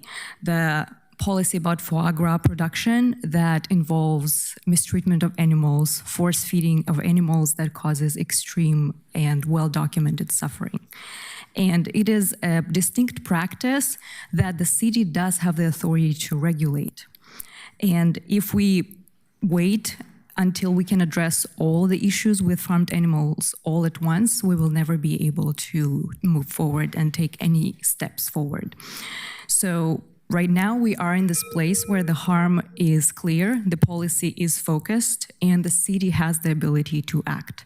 So we can have larger conversations about farmed animals and our food systems, and we also can make this decision today. So I urge you to support this foie gras ban. Thank you. Thank you very much. I'm Stephen Freitag, District 4, and I support the ban. Thank you very much, guys. I'm Molly Flanagan, District 3, and I support this ban. Thank you so much for hearing us. Thank you very much. Next up, we have Kelsey Glasser, York Hayes, Valerie Tabita, Amina Butterfly, Heather Robertson. Welcome. Come on down. Thank you. Hello, my name is Kelsey Glasser. I'm an independent restaurant owner and I oppose this motion. Caring about animal welfare is something I take very seriously. I myself grew up on a farm in the Willamette Valley and have seen firsthand what ethical farming should look like. Restaurants like mine don't source from factory-farmed industrial meat systems. We work with small farmers because we know this choice is better for our planet, our guests, and most importantly, the animals themselves. That's why this proposal feels so misdirected. I know it comes from a place of concern for animal welfare, but focusing on one highly visible ingredient raised on a very small scale while overlooking the much larger impacts of industrial agriculture does not create meaningful change. Foie gras production is extremely limited in the US, and by contrast, conventional poultry production slaughters over 9 billion chickens each year, where animals have markedly worse living conditions and shorter lifespans. If the goal is to reduce harm, industrial factory farming is where the true issue lies. Instead, this policy places additional pressure on small businesses like mine trying to operate thoughtfully and keep the lights on. Portland's economy still has not recovered, and we are navigating rising costs and ongoing challenges. Now it feels like our character is being questioned by a city government that claims it wants to support small business but has not consistently backed those claims up. If we truly want to move the needle, we should focus our energy on the systems that have the greatest impact and the policies that could actually make a difference. Thank you. Thank you very much. Good afternoon, council members. My name is York Hayes. I'm a business owner, a resident of District 4. I'm here to support the ban. I want to speak briefly about the idea we've heard a ton today about taking away personal choice. Cities make decisions all the time about what can and cannot be sold in the marketplace. That's part of how we set standards. Whether it's for safety, for health, or basic levels of harm that we're willing to accept, this policy operates in that same space. It doesn't tell people what they can eat. It has the city determine what is allowed to be sold based on those standards. Passing this ban is a decision about standards, not personal diets. People still have choices. What changes is that our marketplace reflects a baseline that excludes this level of harm. For me, that's a reasonable and appropriate role for the local government. Please vote yes. Thank you very much. Good afternoon, Council. My name is Valerie Tabita, and I'm a District 4 resident.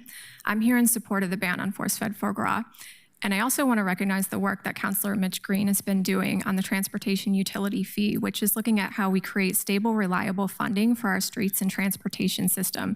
This is the kind of policy that affects daily life, whether people can get to work safely, whether streets are maintained, whether our system is actually sustainable long-term. And I believe that supporting this ban on force-fed foie gras takes nothing away from other important projects that Portland is currently working on. This is something small and easy that we can get past that will give people something to feel good about while the city continues to work on much bigger priorities. And I think this ordinance aligns with Portland's values. I strongly urge members of the council to vote yes on the ban of force-fed foie gras. Thank you. Thank you very much. I'm Heather Robertson from District 1. Force-fed foie gras is an inhumane practice, and I support a ban. Awesome. Thank you very much. Amina? My name is Amina Butterfly. I live in District 1. Pleasure in business should not come at the cost of exploitation of those who cannot defend themselves. Please vote yes. Thank you very much. Next up, we have Amy Meyer, Cheyenne Hollowell, Joby Bailey, Beth Redwood, Danny Rukin.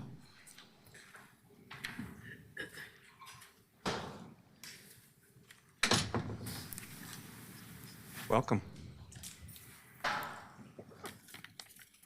My name is Cheyenne, and I'm here to voice my support for the ban on foie gras. Thank you. Thank you very much. My name is Joby Bailey, and I am in opposition of the ban on foie gras. I'm a longtime resident of the Portland area and a 25-year veteran of our local restaurant industry. I've had the privilege of watching Portland grow into one of the most celebrated food cities in the country. I've also seen how difficult it has been for our industry to recover from the pandemic, especially as our city continues to work through a broader economic and reputational challenges. While this proposal directly impacts restaurants, I believe the broader issue before you is one of personal choice. Portland has long prided itself on being a place where individuals are trusted to make their own decisions, where diversity of thought, lifestyle, and expression are not only accepted but protected. That principle extends beyond social identity. It applies to everyday decisions, including the people that choose to eat, or what people choose to eat. Restricting that choice, particularly when it affects a small number of producers and a narrow segment of the dining public, raises important questions about where we draw the line on personal freedoms. For many of our community, that line matters. I'd also ask the council to consider our priorities. Our city is facing significant challenges, budget constraints, public safety concerns, infrastructure needs, and access to essential services like education and mental health support. At a time when resources are stretched thin, allocating attention and enforcement toward the issue may not reflect the most urgent needs of our residents. Thank you very much. Hi, my name is Danny Rukin. Good afternoon, Council. I live in Portland, District 1, and I'm here to support the foie gras ban. I've been following the work happening at City Hall. I want to acknowledge that there's a lot moving forward right now, including work led by Councilor Green, programs like Keep Portland Housed, Inner East Side for All, and the transportation utility fee and the street damage restoration fee. They're in process. Thank you so much. That's a lot, and it matters. As a resident, what I see is a city trying to take care of people in real, tangible ways. This policy fits into that same pattern. It's a smaller decision, but it's a simple and clear one. It's about whether we allow a practice that causes extreme animal suffering when we don't have to. For me, this comes down to what kind of community we are across the board. While we're doing the work on housing, on infrastructure, on long-term planning, we have an opportunity to reduce harm. New York City has been the most recent city to finally pass a ban on foie gras. And if they can do it with their nonstop full plate of critical issues, so can we. It's not a zero-sum game. We can walk and chew gum. Thank you. Thank you very much. My name is Amy Meyer. I am a resident and voter in District 3, and ditto, I support the ban. Thank you. Thank you very much. Beth. My name is Beth Redwood. I've lived in District 2 for 12 years, and I support the foie gras ban. To me, it's simply a matter of conscience. Do we prioritize the palate pleasure of a few people who could easily choose to eat something else, or the obvious, well-documented pain and torture inflicted on the animals whose enlarged, disease, fatty livers are the product? I believe in good conscience that when Portlanders have an opportunity to stop supporting egregious suffering and cruelty to living beings, that we will take the ethical, humane stand. Please support the ban. Thank you. Thank you very much. Next up, we have Linda Liu, Jacqueline Ryan-Gens, Ryan Ryan already testified. John Gramstad, Shannon Leahy.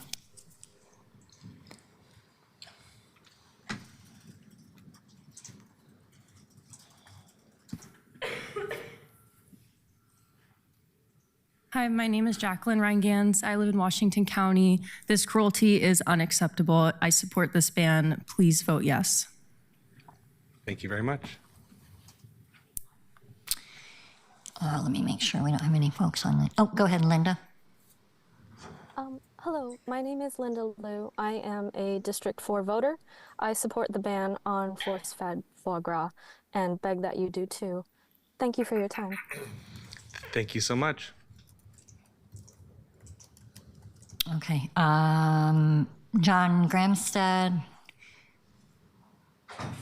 Shannon Leahy, Sean Christine, Marissa Crows, Dylan DeLoe, Hamish Bradley, Avery Lang.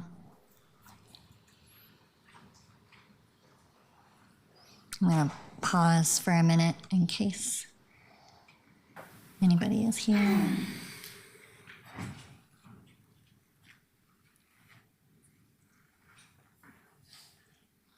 Go ahead. I'm Avery Lang from District 3, and I support the foie gras ban. Thank you. Thank you very much.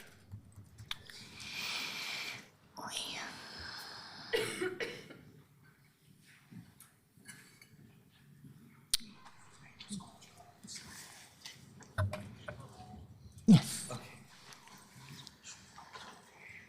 Welcome. Hey there, thanks for being patient. My name is Dylan DeLoe. I live across the river in Camas, Washington, frequenter of Portland restaurants and someone who earned an agriculture degree here in the state of Oregon. I just want to voice my support for the foie gras ban. Thank you. Thank you very much.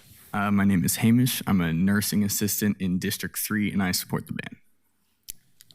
Hi, my name is Sean Christian. I'm a District 3 resident and voter, and I support the foie gras ban. Thank you all so much for being here.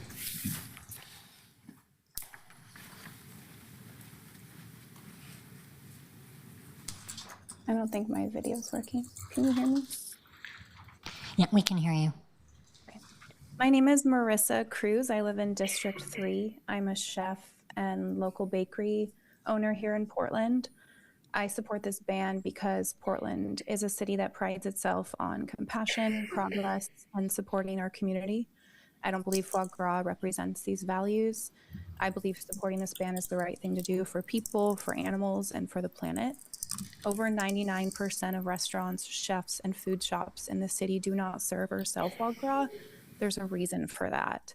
If Portland chefs believed in this product and believed the people of Portland wanted to eat it, there would be more than 8 places that currently sell it. The people and chefs of Portland overwhelmingly do not want foie gras. A chef here today made the argument at the last hearing that we should be focusing on factory farming and ending that and not foie gras. And I agree, as a society, factory farming should end. I don't support factory farming with my dollars, but you don't decide not to change anything because you can't change everything.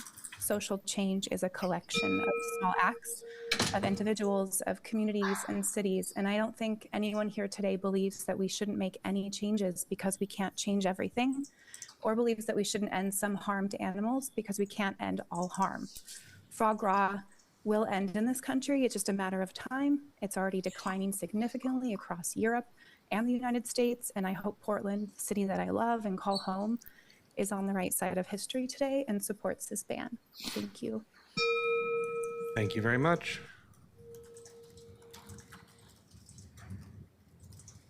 Go ahead. Oh, no, sorry. Shannon? Hi, yes, my name is Shannon Leahy. I'm a Portland resident. I live in District 4. Like the majority of the citizens polled, I strongly support this ban. I'm deeply moved by the testimony being given today.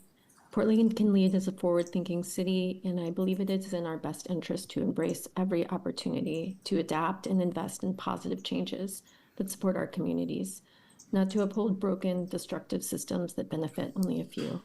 We should unequivocally stand up against cruelty and prioritize important issues like this ban that cost us nothing as a community to champion. Thank you.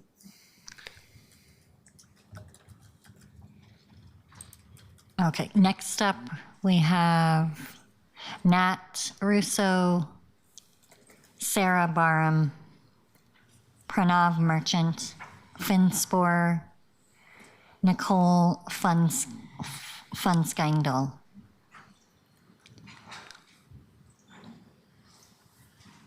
Hey, I'm Finn Sporer, and I'm from District 4, and I support the ban. Thank you very much.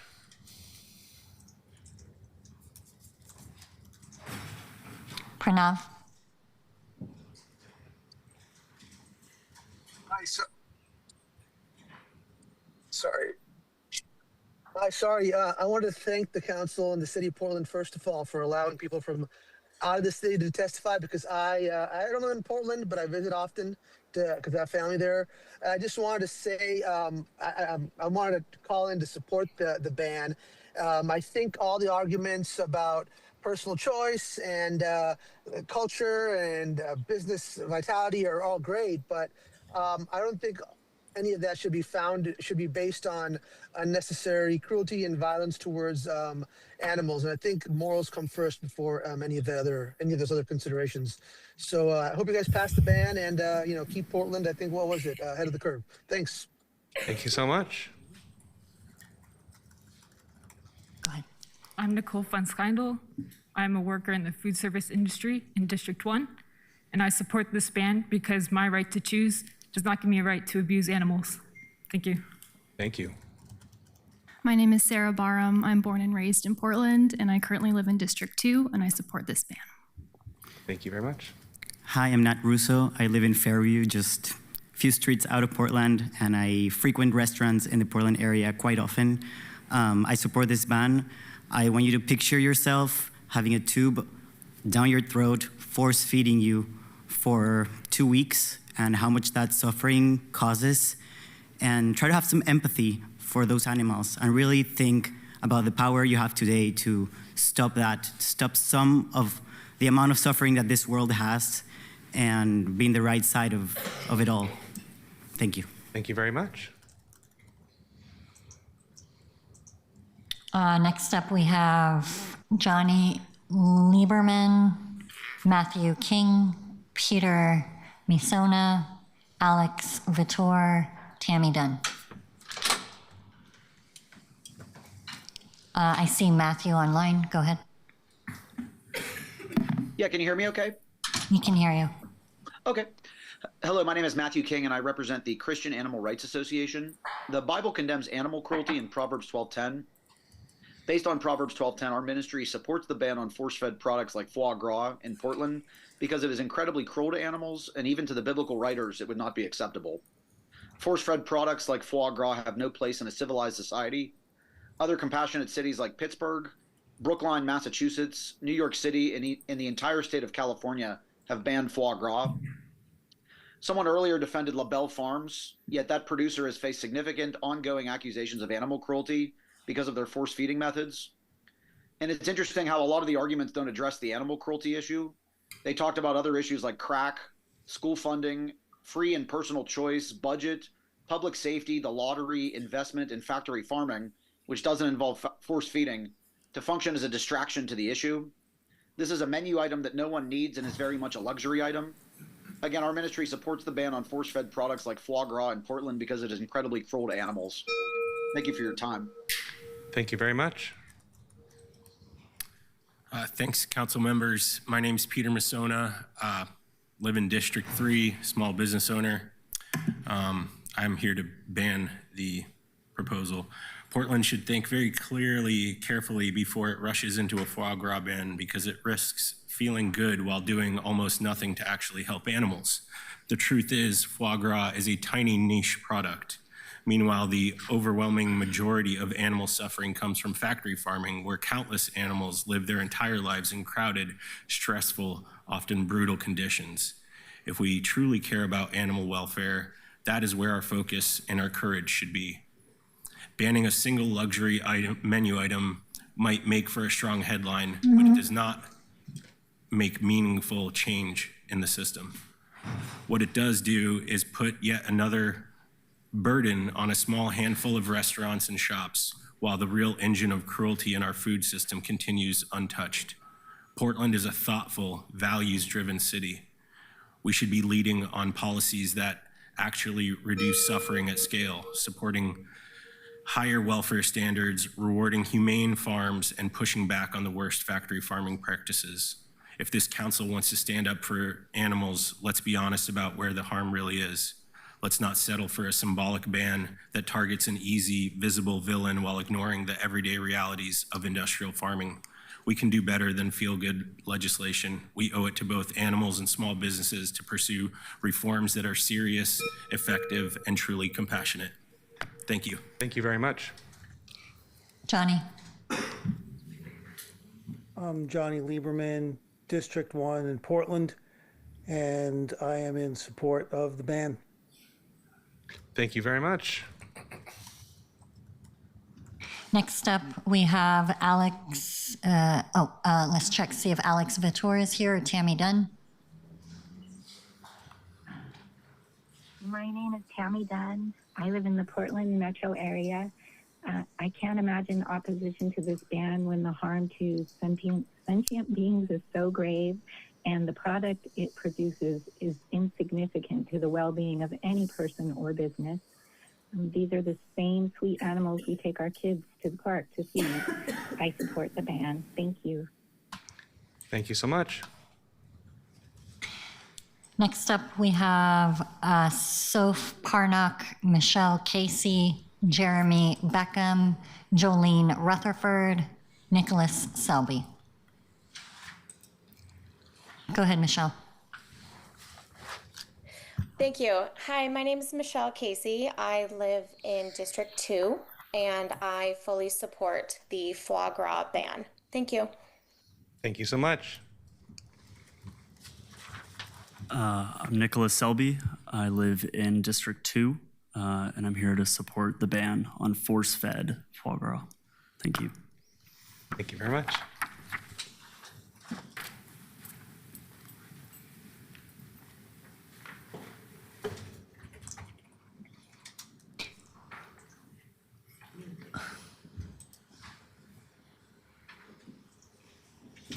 Hi, my name is Jolene Rutherford, and I am speaking in opposition to the ban. This issue comes down to personal choice. Portland has always trusted its residents to make informed decisions about what they eat, even when those choices differ. If we start deciding what people are allowed to eat, we lose something bigger. We lose trust in our community. Please don't replace that trust with a ban. Thank you. Thank you very much. Hi, my name is Jeremy Beckham. I'm a student here at Lewis and Clark Law School. I think the images that everyone saw today of how foie gras is produced kind of speak for themselves. It's a form of animal torture, and I'm here to support the ban. Thank you. Thank you.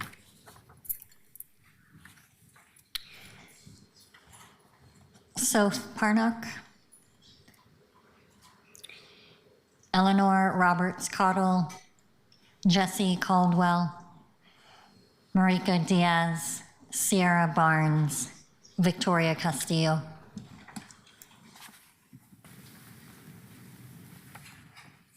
Welcome. Hello, I'm Jesse Caldwell from Portland District 3, and I'm here to express my full support for the ban. I'd also just like to say that with any issue of rights, be it civil rights or labor rights, it always is organized at the community level first before large sweeping changes can be enacted. And so I think it's important that we do that here, and it's more than just performative. Thank you. Thank you very much.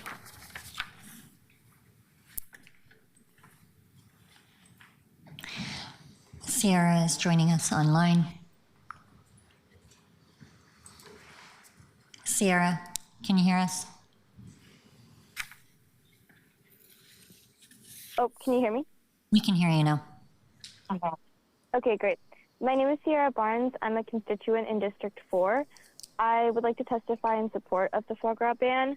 I think we've heard a lot about how this is potentially a waste of time, but I'd like to point out that even with 0.0005% of the animals being killed for foie gras, with billions of animals being killed for food, that's still a big number of individuals, and this is a real chance to make a large impact for animals. Thank you. Thank you very much. My name is Marika Diaz, and I live in District 3. I support this ban, and I'm urging you to also support it because the life and well-being of a sentient being should always take priority over somebody's choice to use another's body for sensory pleasure or profit. Thank you. Thank you very much. My name is Victoria Castillo, and I'm a member of Vegan Scouts, a local community organization that also supports this ban. Thank you for giving me the opportunity to speak today. It's not a waste of time or money to fight for what's right. Saying this ban is not meaningful because bigger problems exist just avoids the question. Small changes still reduce harm. Former arguments bring up chicken consumption distracts from actual policy questions. The fact that chicken farming is larger doesn't mean smaller issues shouldn't be addressed. Scale alone does not determine whether something is worth regulating. The arguments pertaining to personal choice are not very strong. If the issue involves harm to others, public health, animal welfare, environmental impact, or regulation, just skips over those competing concerns. It's an oversimplification. Some may argue that banning foie gras limits choice or impacts businesses, but we routinely draw lines around what is acceptable in the marketplace. We do not permit products that are produced through unnecessary suffering when humane alternatives exist. This is an opportunity for Portland to lead, not follow. Other cities have already taken steps in this direction, and your action today can reinforce a broader movement toward more humane food systems. I ask you to consider not just the economic arguments, but the ethical ones. Consider what it means to allow practice that depends on the prolonged suffering of animals for luxury consumption, and consider the message it sends about who we are as a city. Please act with compassion and integrity. Ban foie gras. Thank you very much. Next up, we have Tus Henry, Tina Ciccarello, Brian Pease, Nicholas Bergantine, Daniel Redwood.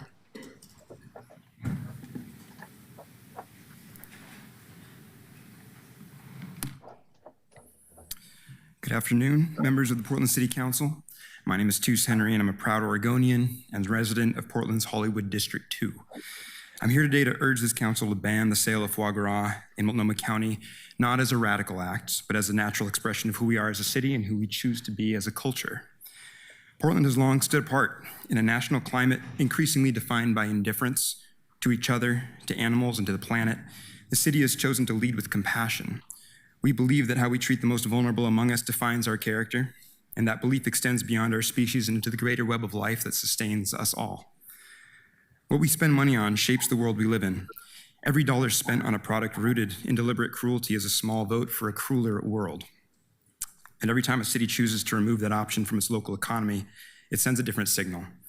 That here we choose kindness and compassion over the deliberate production of pain for the selfish sake of profit or personal preference. This ban asks very little of Portland. Foie gras is a luxury item with a minimum footprint in our local food economy. No jobs are lost, no communities disrupted, and what we stand to gain is much more valuable, an alignment of values that sets our city apart and joins it with some of the most socially advanced cities and nations in the world. That matters more now than it ever has. When cruelty is normalized at scale, local acts of conscience are not small things. They are the building blocks of a culture rooted in cooperative intention. Portland has always understood that. May your decision today be another opportunity to prove it. Thank you. Thank you very much. Brian. Thank you, council members, for taking this up. My name is Brian Pease. I'm a civil rights and environmental attorney in San Diego, California, where I've been for the past 20 years. In the early 2000s, I co-founded a group called Animal Protection and Rescue League, and we visited these foie gras farms and exposed the cruelty there, which helped get the California ban passed. And the idea that LaBelle Farms, for instance, is a smaller farm. It's not. It's massive, just like Hudson Valley foie gras. These are massive factory farms. When you're in these sheds, as far as the eye can see, you just see rows and rows of these the forced feeding pens with the ducks. The reason that there's a lot more chickens killed is because there are a lot more farms. But here we have 2 farms that are supplying the entire United States supply of foie gras. LaBelle and Hudson Valley have also been under fire for exploiting their migrant workers. There have been class action lawsuits about that. In California, we passed other bans after the foie gras ban, including by voters. We have cage-free eggs only in California. So New York City did the same thing. They passed it as a package of animal welfare laws that wasn't just foie gras. So this is an important piece. But the idea that restaurants will stop serving if consumers stop eating it is simply not true. In fact, it's the opposite. The reason that the restaurants have to serve it, if some restaurants are going to turn a blind eye to the cruelty, is that then they figure, well, we might lose business to the few consumers who don't care about the cruelty, and we're going to offer it as long as it's legal. We need to set some standards. If somebody wanted to walk down the street kicking their dog in the head, we wouldn't allow that either. So choice here is not this is what government is for. It's to level the playing field and create humane standards for all the businesses to follow. Thank you. Thank you very much. Tina. Hello, my name is Tina Ciccarello. Empathy matters. These force-fed ducks are babies. They're typically only 10 to 12 weeks old. A duck's lifespan is typically 5 to 15 years. If people aren't okay with showing the force feeding footage of ducks to their kids or grandkids, then they already know how cruel it is. I wouldn't want someone I love to be treated like these birds. I hear quite a bit of people mention the word choice. These birds aren't given one. When we know better, we have the opportunity to make kinder choices. So why don't we? I support the ban. Thank you very much. Go ahead. All right. My name is Nick Bergantine, and it's nice to see everyone. You have multiplied since the last time I was here. I support the ban. I wouldn't want that to happen to me, very basically. I am a little bit jealous of the other individuals here, though, because I can't really prepare stuff. It's also my weakness as a substitute teacher. If you give me a script, I'm not great with it. But it's like reasons like this. I took the bus here, and I overheard this gem of someone talking about how their friend eats pizza 22 days of the month and a sandwich the other 8 days of the month. Foie gras was not one of the days. The truth is, people don't overwhelmingly care about this. As a sub, I'm really worried about next year's school year. I think people do probably want to vote on this, and the numbers are actually really clear. The people don't like that. People don't really eat it too much, and it just seems very, very cruel. I also like really bad analogies, so I apologize. But the WNBA season, we have a team. That's really, really exciting. I can't wait. Sunday, preseason. In basketball, good passes are ahead of the person. This is not trending towards, oh, there's more and more foie gras everywhere. It's going one way. People are like, oh, this is a cruel practice. 5 seconds, but there's been 2 times this is overturned. Once was a clerical error, and the other was some dude from Chicago. People, yeah, thanks. Thank you. Daniel? I'm Daniel Redwood. I am a resident of District 2. I strongly support the ban and urge the council to pass it. Thank you. Thank you very much. Next up, we have Asis Patel, Michael Thielen, Drew McCormick, Andrew Esposito, Leslie Burke. Go ahead. Me? Yeah. Hey everyone, Mike Thielen, District 3, Sunnyside, where I've lived most of my adult life. I think we all agree everyone cares, that's why they're here. I think what really compelled me to show up today, it just bothered me to hear from Kurt and from Kelsey and from others that, you know, they had reached out to the backers of this van and they haven't felt engaged, they hadn't felt heard. I've had the luxury and the pleasure and the privilege of working with the culinary community in Portland for 20 years. I started Feast Portland among some other projects. And this community represents the very best of what this city does in terms of sourcing, in terms of sustainability, stewardship, regeneration, in terms of keeping the neighborhoods alive, in terms of creating jobs, tax revenue, all of that. I would ask before we make decisions, we do a better job to engage with this community and respect what they do before we blanket bans. And, you know, really as leaders, find ways for all of us to work together to address larger issues related to animal cruelty. I oppose the ban. Thank you. Thank you very much. Hi, my name is Asis Patel. I'm a visitor from out of state and I support the ban. Thank you very much. Hello, everyone. My name is Andrew Esposito. I'm a voter in District 2. I strongly oppose this ban. I'm here today in my 90 seconds to talk to the group of people behind me and the group of people ahead of me. The group of people behind me have vocally protested at restaurants over the last couple of weeks. Real life anguish has happened to employees at these businesses that are dealing with these protesters in a way that they shouldn't have to. They're employees of this business, they aren't making decisions, and instead they're dealing with very loud, disruptive protests in front of their business. I asked the group in front of me, have we done anything to contact the police department, to work with them, knowing that some of this could be coming to light, knowing that there are vocal disruptions and protests happening? And I asked the people behind me to please show up better. I understand that you're very passionate about this and you feel a certain way about it, but you are disrupting the business in this city that has helped put this city on the map. This avenue right here is the correct way to spread your message, not showing up and forcing the cops to be called on you as you harass guests at a restaurant on a Friday night.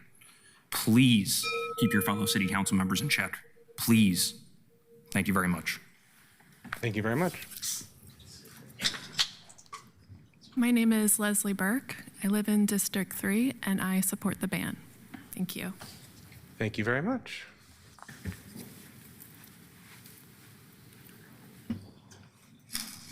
Drew? Did we already? Hello? Can you hear me? We can hear you. Okay. Hi, I'm Drew McCormick. Thank you for taking the time to listen. I'm here to strongly support this ban on foie gras.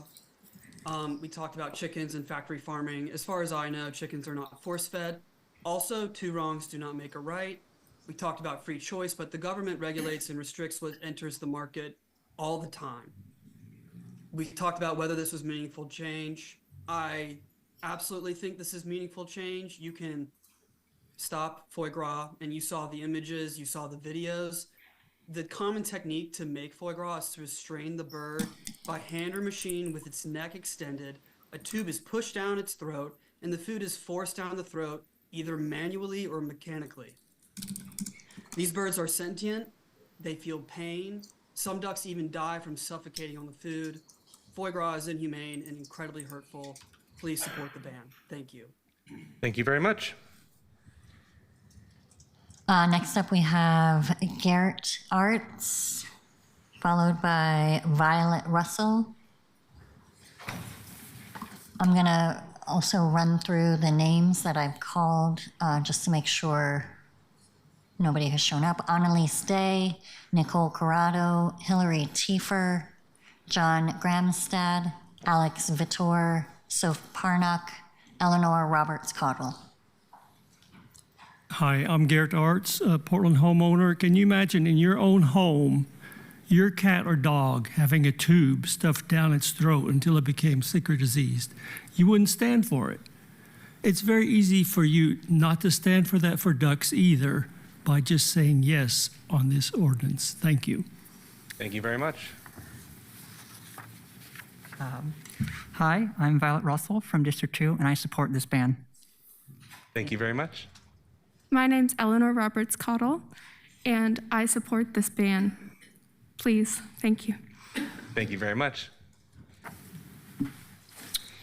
That completes testimony. Okay, colleagues, we are at almost exactly the time limit that I set for this. We are going to continue this item to a future hearing. We're going to have a second first reading so we can have council discussion, but we are out of time for today to discuss this and need to move on to the next item. So we will, more action on this next soon. Can we please move to item number 8? Thank you all for being here today. Item 8, document 2026-039, amend chronic nuisance property code to address human trafficking, gun violence, and administrative challenges, amend code chapter 14B.60. Thank you.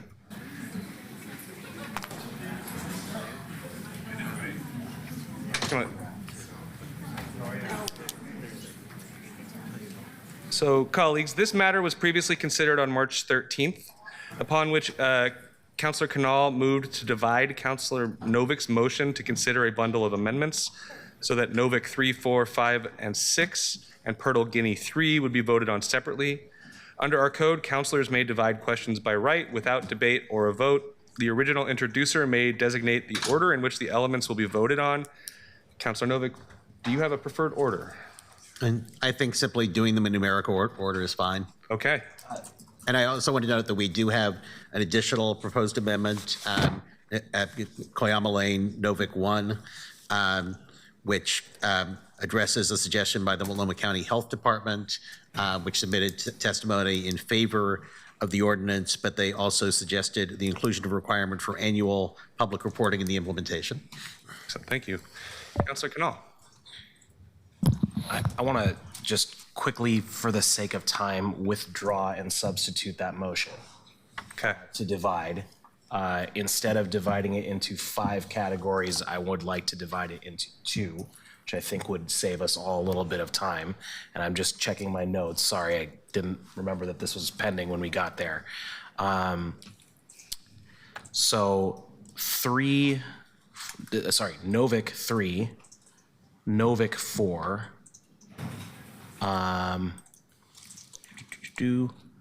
and there's one more.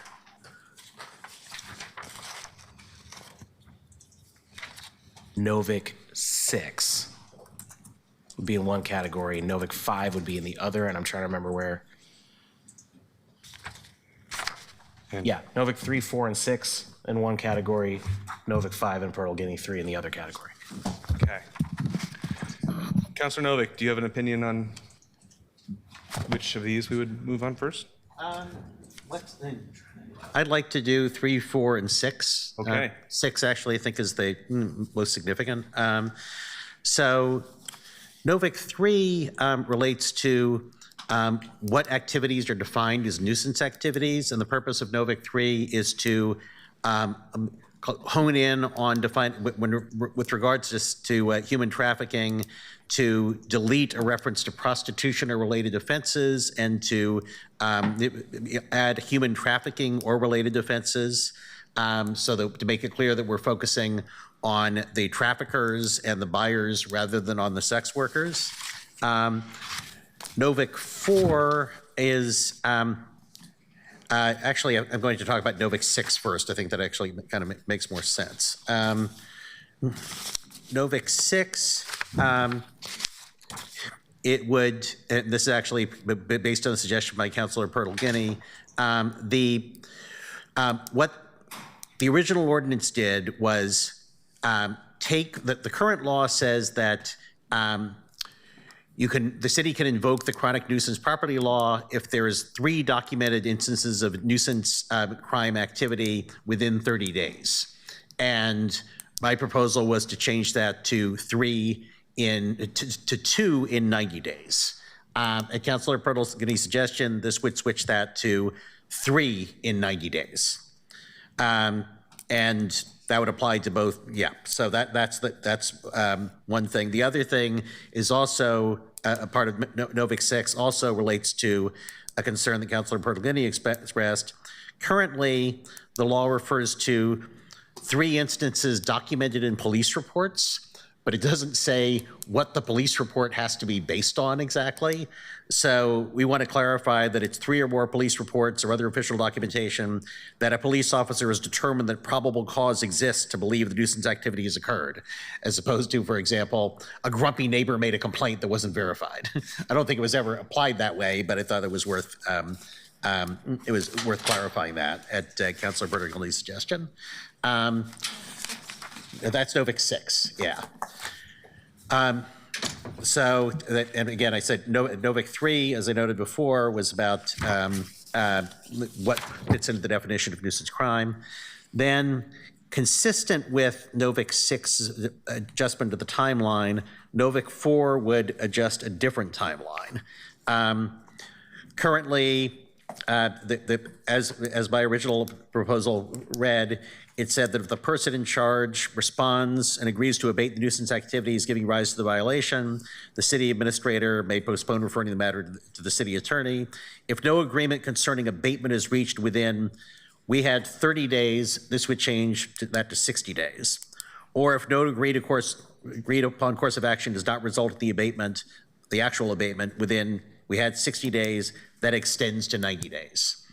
So that's a timeline issue. And okay, I think that concludes the package of 3, 4, and 6.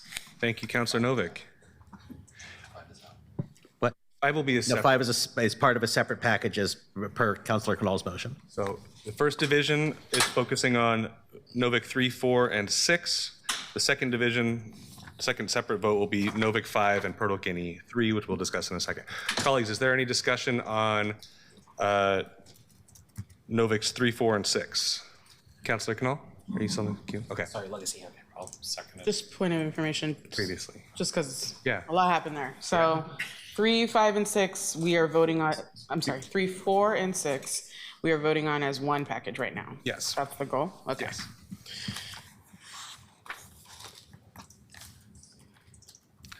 Councilor Zimmerman.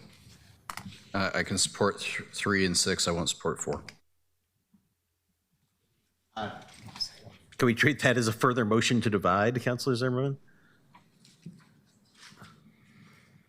Certainly. I'm not really sure why you've grouped so many things together. I'm usually, we do an amendment, do an amendment, do an amendment. So I certainly would prefer it that way because I think amendments should stand on their own because these are not just like a bunch of technical changes. These are a bunch of substantive changes. So I'm not sure what the thought was when the council president read off all the things from the last meeting. Frankly, I was like trying to catch up to what the divide was about, but I just wanted to signal for you where I was at. Well, in that case, let's see. I think the only way for you to do that is to further divide. So I'll move myself. Can I move to further divide, let's see, 3 and 6 from 4? Point of information. Well, I'm in the queue and I was gonna divide the question, so maybe I could. Great. Are you dividing all of them? Because I think we just need to divide all of them. Since Councilor Zimmerman said his issue was with 4, which was part of a package of 3 and 6, I was just separating out 4. If it's actually simpler to vote on all of them individually, then let's do that. I think it would be. That would be my preference. Okay. Do I need to move that or? I think that's what Councilor Novick is dividing the question. Okay, so I'll we will move that. There we go. We will vote on each of the amendments sequentially. So we will start, with Novick 3. And is there further discussion on Novick 3? I mean, just because we are coming back after many weeks, it would be helpful if you could just, at the beginning of each amendment, just give us a quick rationale, Councilor Novick, before we vote. Sure. I thought I tried to do that earlier, but I'll emphasize there's a list of crimes that are defined as nuisance activities. And in our original proposal, or maybe it was the original law, it included loitering to solicit prostitution and prostitution or related offenses. After listening to public testimony, we realized that that could be construed as we're targeting sex workers, which is not the intent. So we removed those two from the list of nuisance activities, but added human trafficking or related offenses as defined in ORS. So that those are crimes where the focus is on the traffickers and the buyers.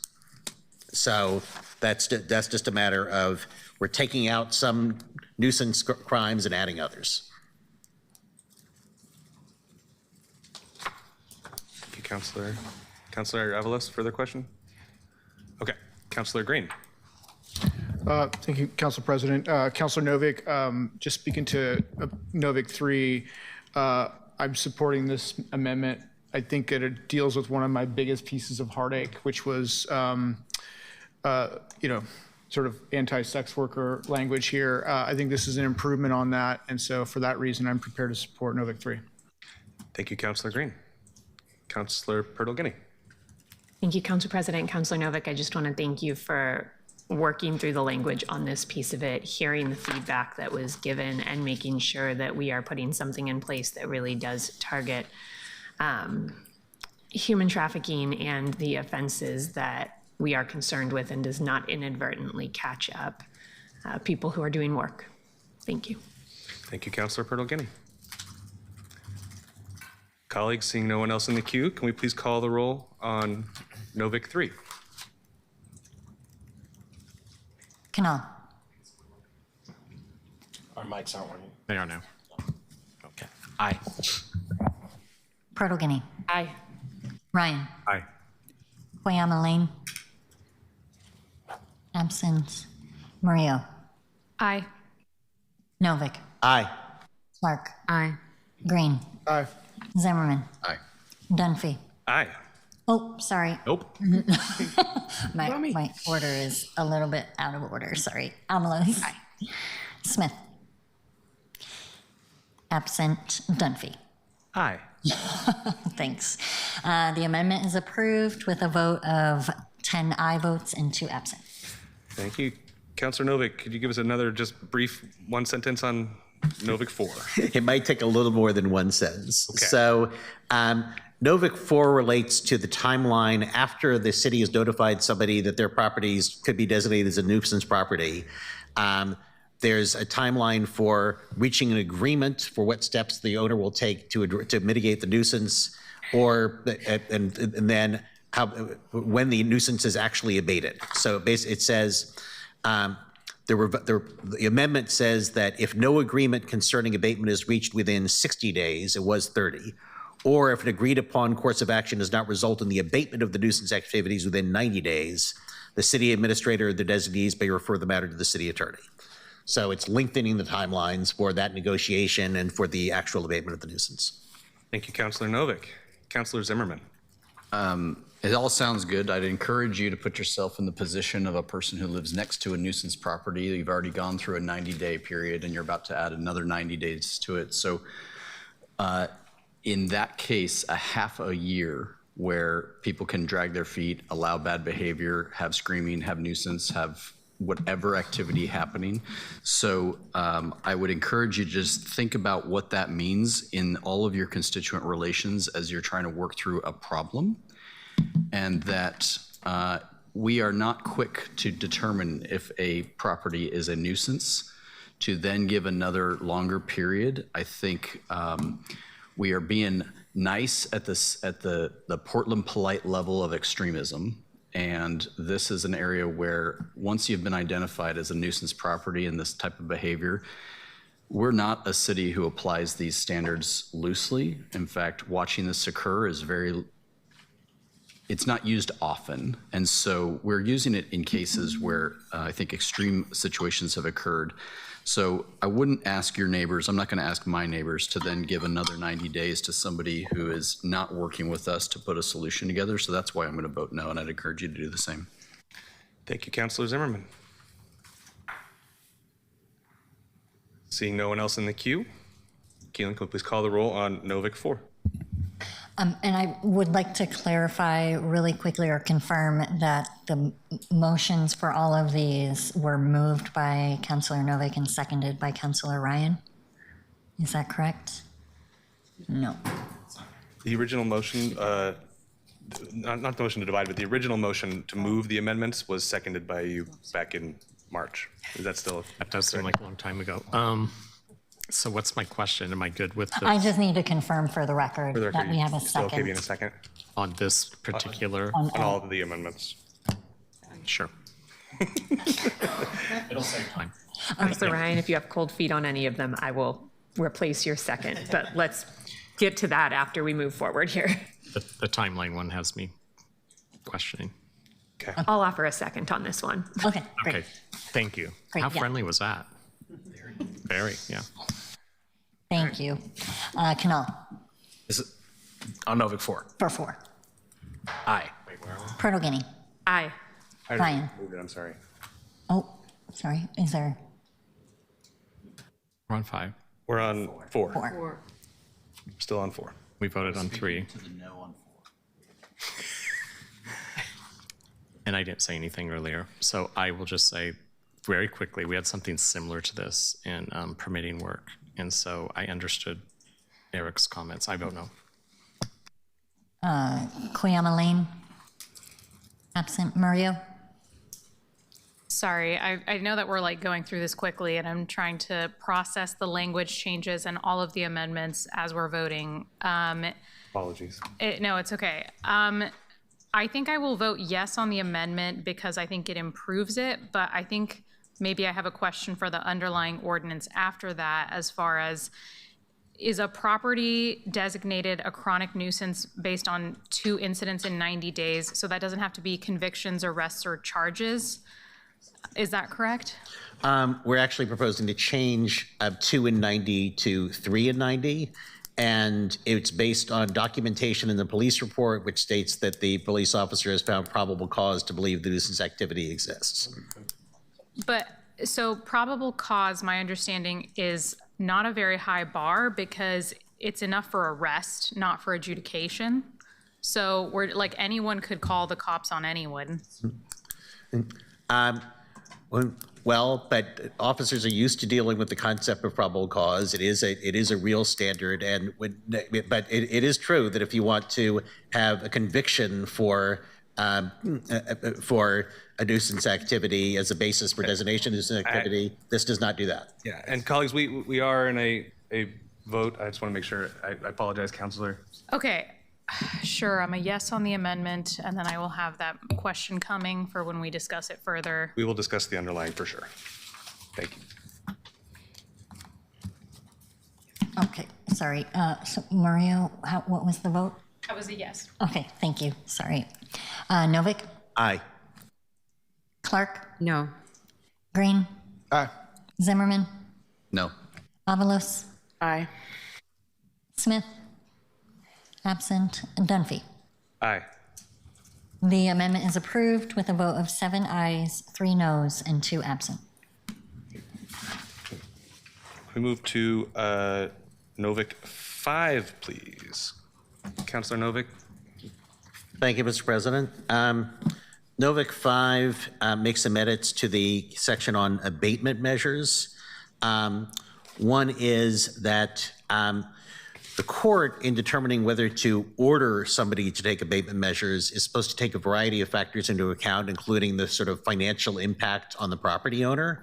And so we decided that that the same standard should apply to the city administrator or designee in determining what abatement measures should be included in an agreement. The city administrator should consider the same factors that the court has to consider. And then we also, as a potential abatement activity, and I think we did have sex trafficking in mind when we had this in, one abatement activity designated as something that you could do is work with peer-led groups, including on-property visits, to increase availability of resources, services, and support, and communicate information about resources for victims, including support groups, advocate information, and the National Human Trafficking Hotline. So we're adding that to the list of abatement activities is sort of a menu of possibilities. So we're adding that to the list of possibilities. Thank you, Councilor Novick. Colleagues, discussion of Novick 5. Councilor Murillo. I don't have anything on this. I think these are good improvements. Great. Councilor Zimmerman. Okay. Councilor. Pausing for more dramatic effect because I feel bad cutting off Councilor Murillo earlier. No, it was my fault. Okay, can we please move to a vote on Novick 5? Canal? No. Bertolini? Aye. Ryan? Aye. Quayamaline? Absent. Mario?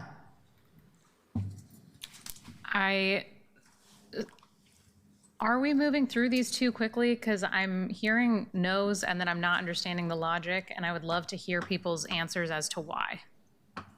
I just, like, this is, to be honest, these are a lot of amendments that we are going through in a reading at full council, so I'm trying to understand. Are we just pushing along? Because Councilor Canal, can you say why? Can I? Yeah.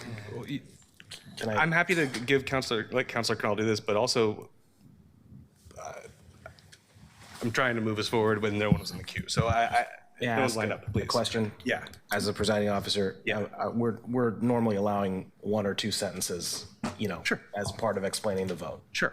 So may I revise? Absolutely. Okay, given that context, because I do not believe we should be adding more and more abatement measures and making it hard, applying the same standard of the court, which I think will ultimately lead to more. I think that this amendment maximizes the impact on the people who are 199 feet away from a nuisance activity, and for that reason, I'm voting no.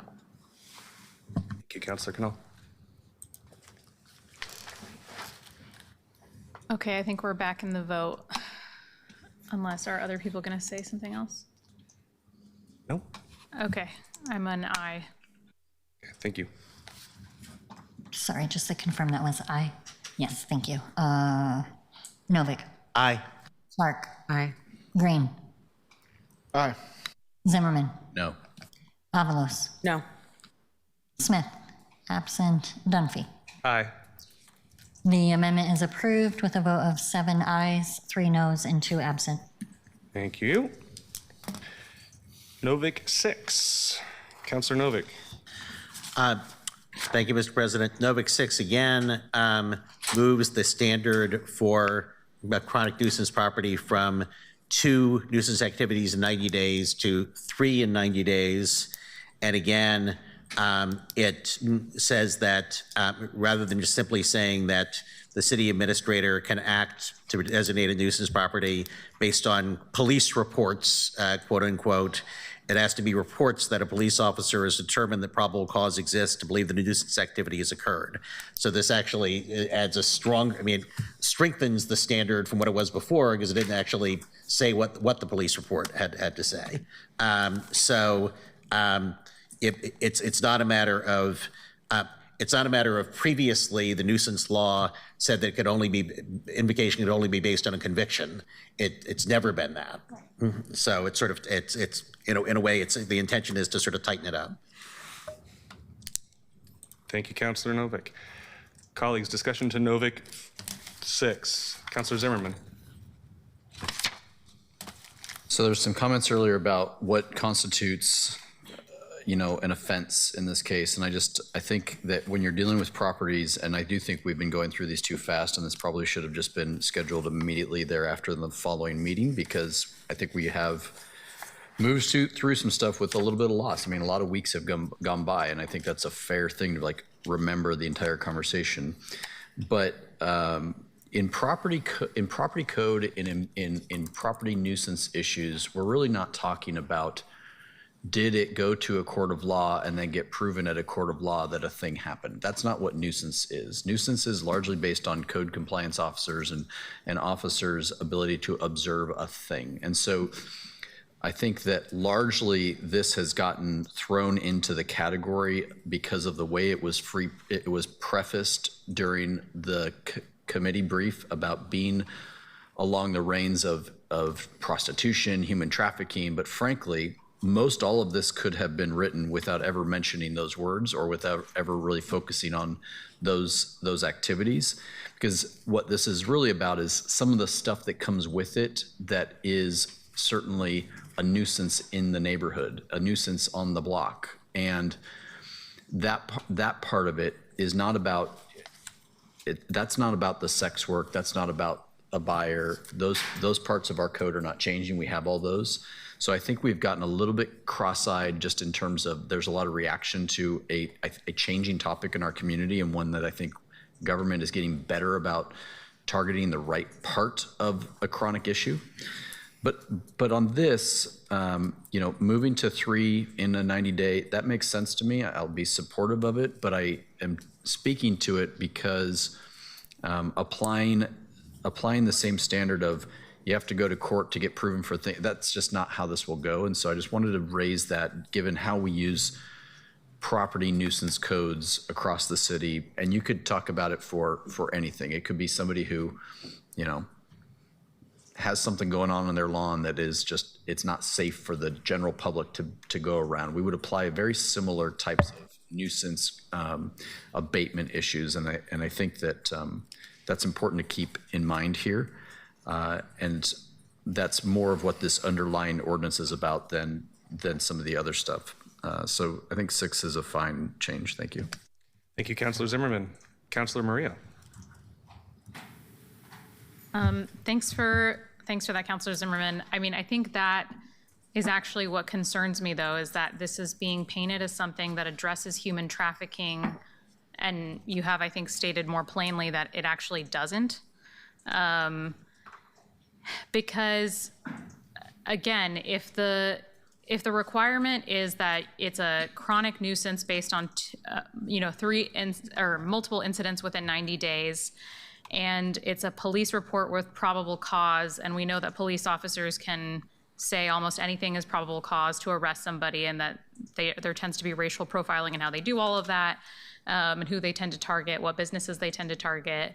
I have a hard time understanding how this is going to be helping in that sense, because under nuisance code, if an officer believes that someone took a substantial step toward disorderly conduct, that's one of your incidents, even if the person had a lawful reason to be there, even if no crime was actually committed. So that's kind of where I'm struggling with this.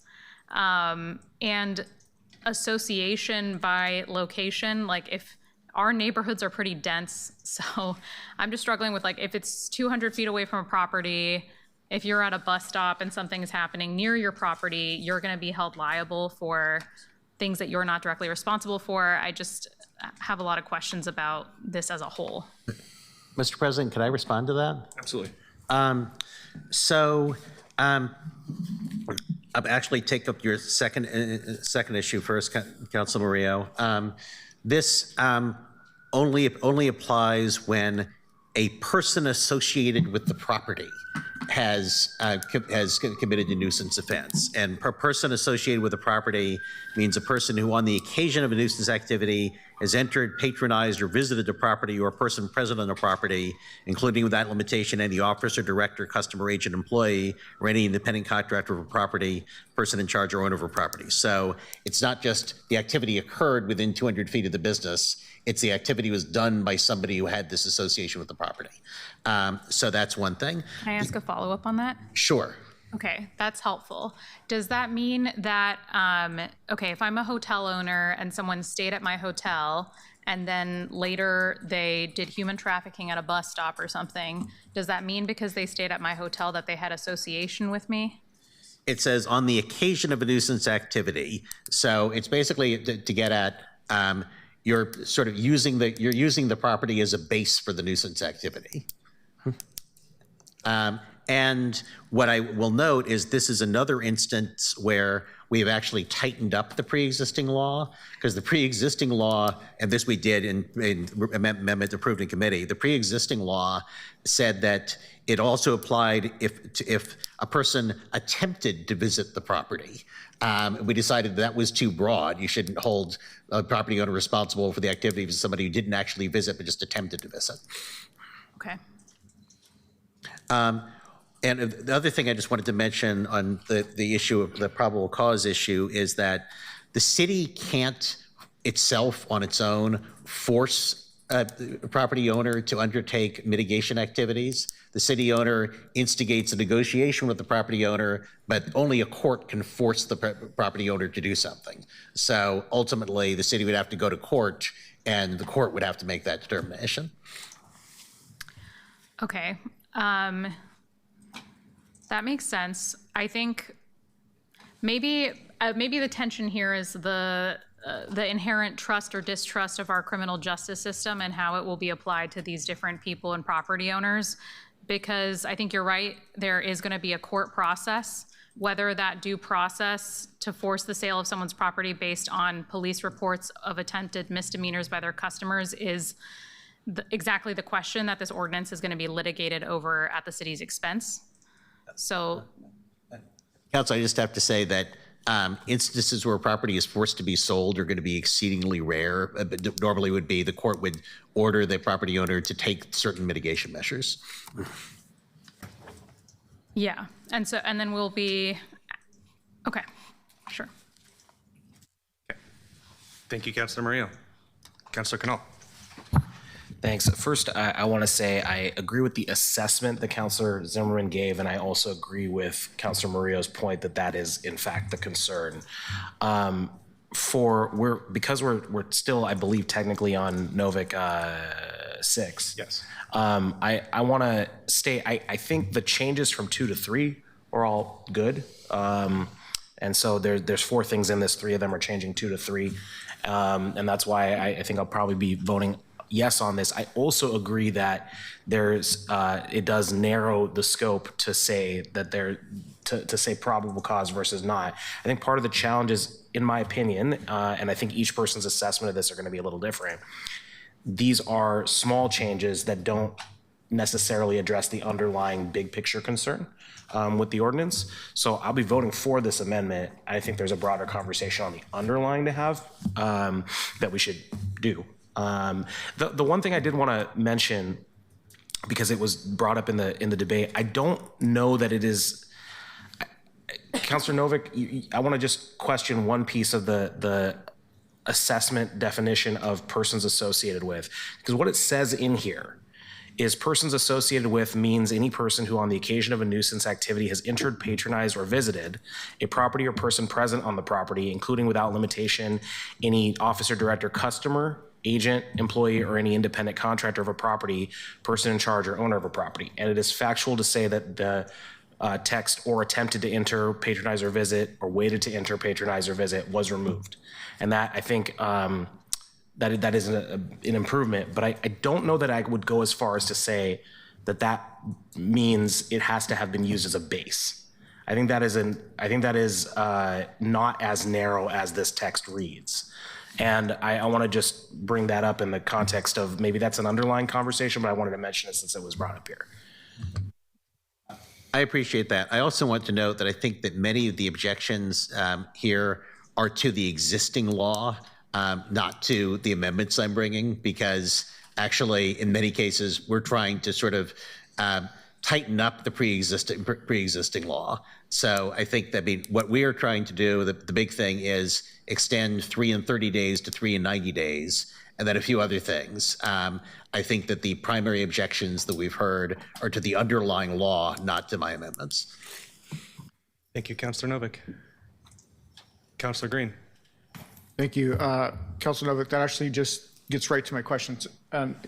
Partly is because I'm not as informed about this as you are. So Novick 6 is Novick 6 in procedure sub A. Is that just adjusting your also innovation, or is it adjusting something that already exists in law? Can you help me understand? There's probably two moving pieces there that I need to understand. So Novick 6, the 2 to 3. Originally, we started off. The existing law is 3 instances within 30 days. Out of committee, we passed 2 instances in 90 days. So now that we'll be changing that to 3 in 90 days. And the rest of it is currently the city administrator can tell a person their property has been determined to be a nuisance property based on 3 or more police reports without clarification, and we're saying police reports that an officer has determined probable cause, blah, blah, blah. So that's on top of currently existing law? That's on top of currently existing law. The 2 to 3 thingamabob, the currently existing law is 3 and 30. In committee, we had it at 2 and 90, now we're having it as 3 and 90. Got it. I can support Novick 6. I think it improves currently existing law and what has already been discussed. Thanks. Thank you, Councilor Green. Councilor Canal, is that a legacy? Okay. Colleagues, any further discussion of Councilor Novick's, Novick 6?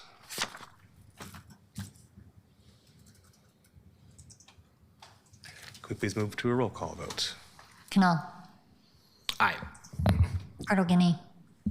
Aye. Okay. Ryan. Aye. William Lane. Absent. Mario. Aye. Novick. Aye. Clark. Aye. Green. Aye. Zimmerman. Aye. Avalos. Aye. Smith. Aye. Dunphy. Aye. The amendment is approved with a vote of 11 ayes and 1 absent. Thank you. Councilor Guinea, are you able to discuss Guinea 3? I will try if you can hear me all right. Yes, we can. Perfect. And I'm sorry I had to leave, colleagues. I need to be somewhere by 5. So Guinea 3 is admittedly confusing looking because we were trying to note how it changed from the originally submitted Guinea 2 when we were first looking at this and that amendment had been submitted early. So I would ask you, when you look at Guinea 3, to the parts that are being proposed as changes are in the first paragraph, the addition of the words "of delivery of the notice," and then the entirety of the new sub 5 that is listed here. Please ignore the highlights and other notations. This is an amendment to an amended version. What Pertle-Guinea 3 does is attempts in 2 ways to ensure that a property owner actually gets the notice that is being required before any actions are taken. When I first read Councillor Novik's ordinance, I was concerned that a property owner could have action taken against them when they hadn't in fact received the notice because somebody else had either knowingly or unknowingly intercepted it. So this clarifies when that clock begins. It's 14 days within 14, or it is at 14 days of delivery of the notice, not just when the city has processed it, but it may take a while to get to delivery. And then it has new language for number 5, which is attempting to raise the bar slightly to ensure that somebody actually has the best chance possible of receiving that notice before we begin the clock. Thank you, Councillor Pertle-Guinea. Councillors, to discussion of Pertle-Guinea 3, Councillor Canal. Thank you, Council President. So I support the first part of this, which is the clarification of adding of delivery of the notice. I don't think it's necessary, but I think it helps. But because I oppose the second half of it, I'll be voting no on it. And I think this provides the opportunity to hold someone who is a person in charge accountable if an employee does not actually comply or pass on the notice. And so that's why I think it's a challenge here. And I recognize that there's some issues with this that I think relate to what Councillor Novik was bringing up earlier, that a lot of, when we talk about the amendments, sometimes we're talking about the underlying, but I'm looking at net benefit here. And that's my assessment. I don't think this is necessarily like attempting to create a problem, but that's just how I assess it. Thanks. Thank you, Councillor Canal. Councillor Zimmerman. Thanks. You know, I'm going to vote no on this too. I think this is just an example of like we woke up and decided we had to figure out a government policy for the first time in 150 years. I'm pretty sure we know how to deliver a notice. And so I think this is just making it messy. And frankly, we have an entire section of employees, a code book that's this thick. We have a bureau full of 880 some odd people. I don't know, and no one has ever brought to me that we somehow had to rewrite how to deliver an official notice. And so this continued need to pare down and rewrite and put into prescription every possible thing, I think is making this a mess. And so I don't know that the changes are terribly impactful, other than the fact that it is not making it as clear as it could be. And I think it's an example of trying to shoehorn ourselves into something that I'm really not sure what it's about. I know that this government has successfully delivered official notifications to hundreds, thousands, potentially hundreds of thousands of people over the course of its existence. Bye. Thank you, Councillor Zimmerman. Councillor Canal, are you still in the queue? Or is it okay? Okay. All good. Seeing no one else in the queue, can we please vote on Pertle-Guinea 3? Canal. No. Pertle-Guinea. Aye. Ryan. No. Cleama-Lane. Absent. Murillo. No. Novik. Aye. Clark. Aye. Green. No. Zimmerman. No. Avalos. No. Smith. No. Dunphy. Aye. The amendment fails with a vote of 4 ayes, 7 noes, and 1 absent. Hey. Councillor Novik, are you able to speak to Novik Cleama-Lane 1? Yes, because it's very short.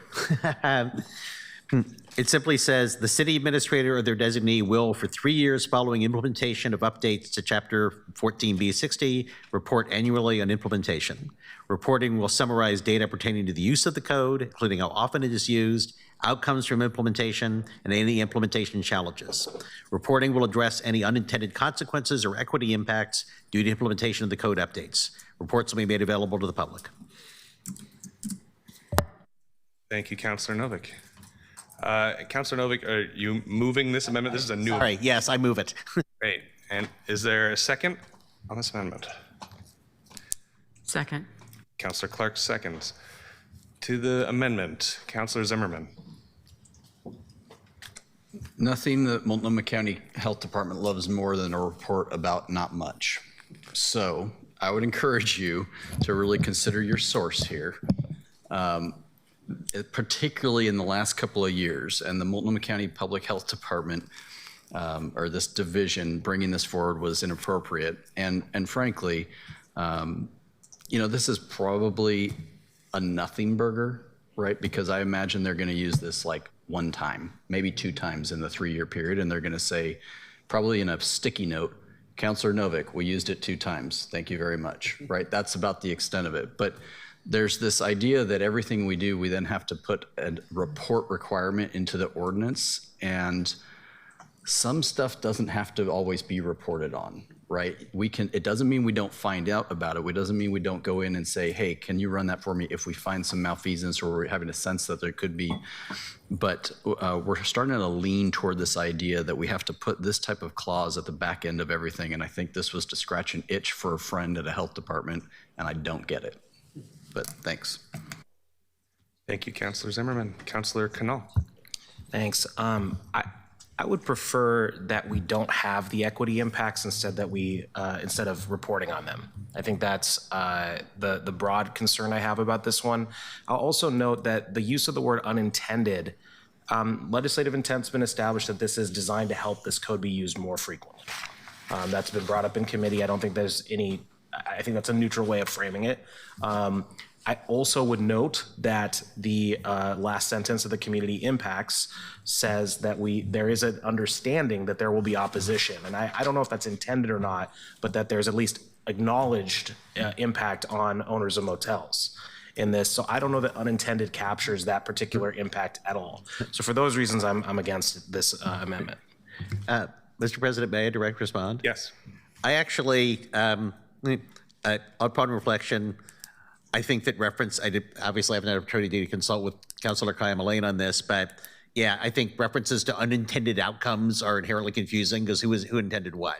So I would actually remove this proposal, simply saying reporting will address any equity impacts and get rid of unintended outcomes or. Okay. Wait, what are you doing? I'm moving to amend my own amendment. Okay. Just Councillor Novick's moved to change the language to remove the last part of it there.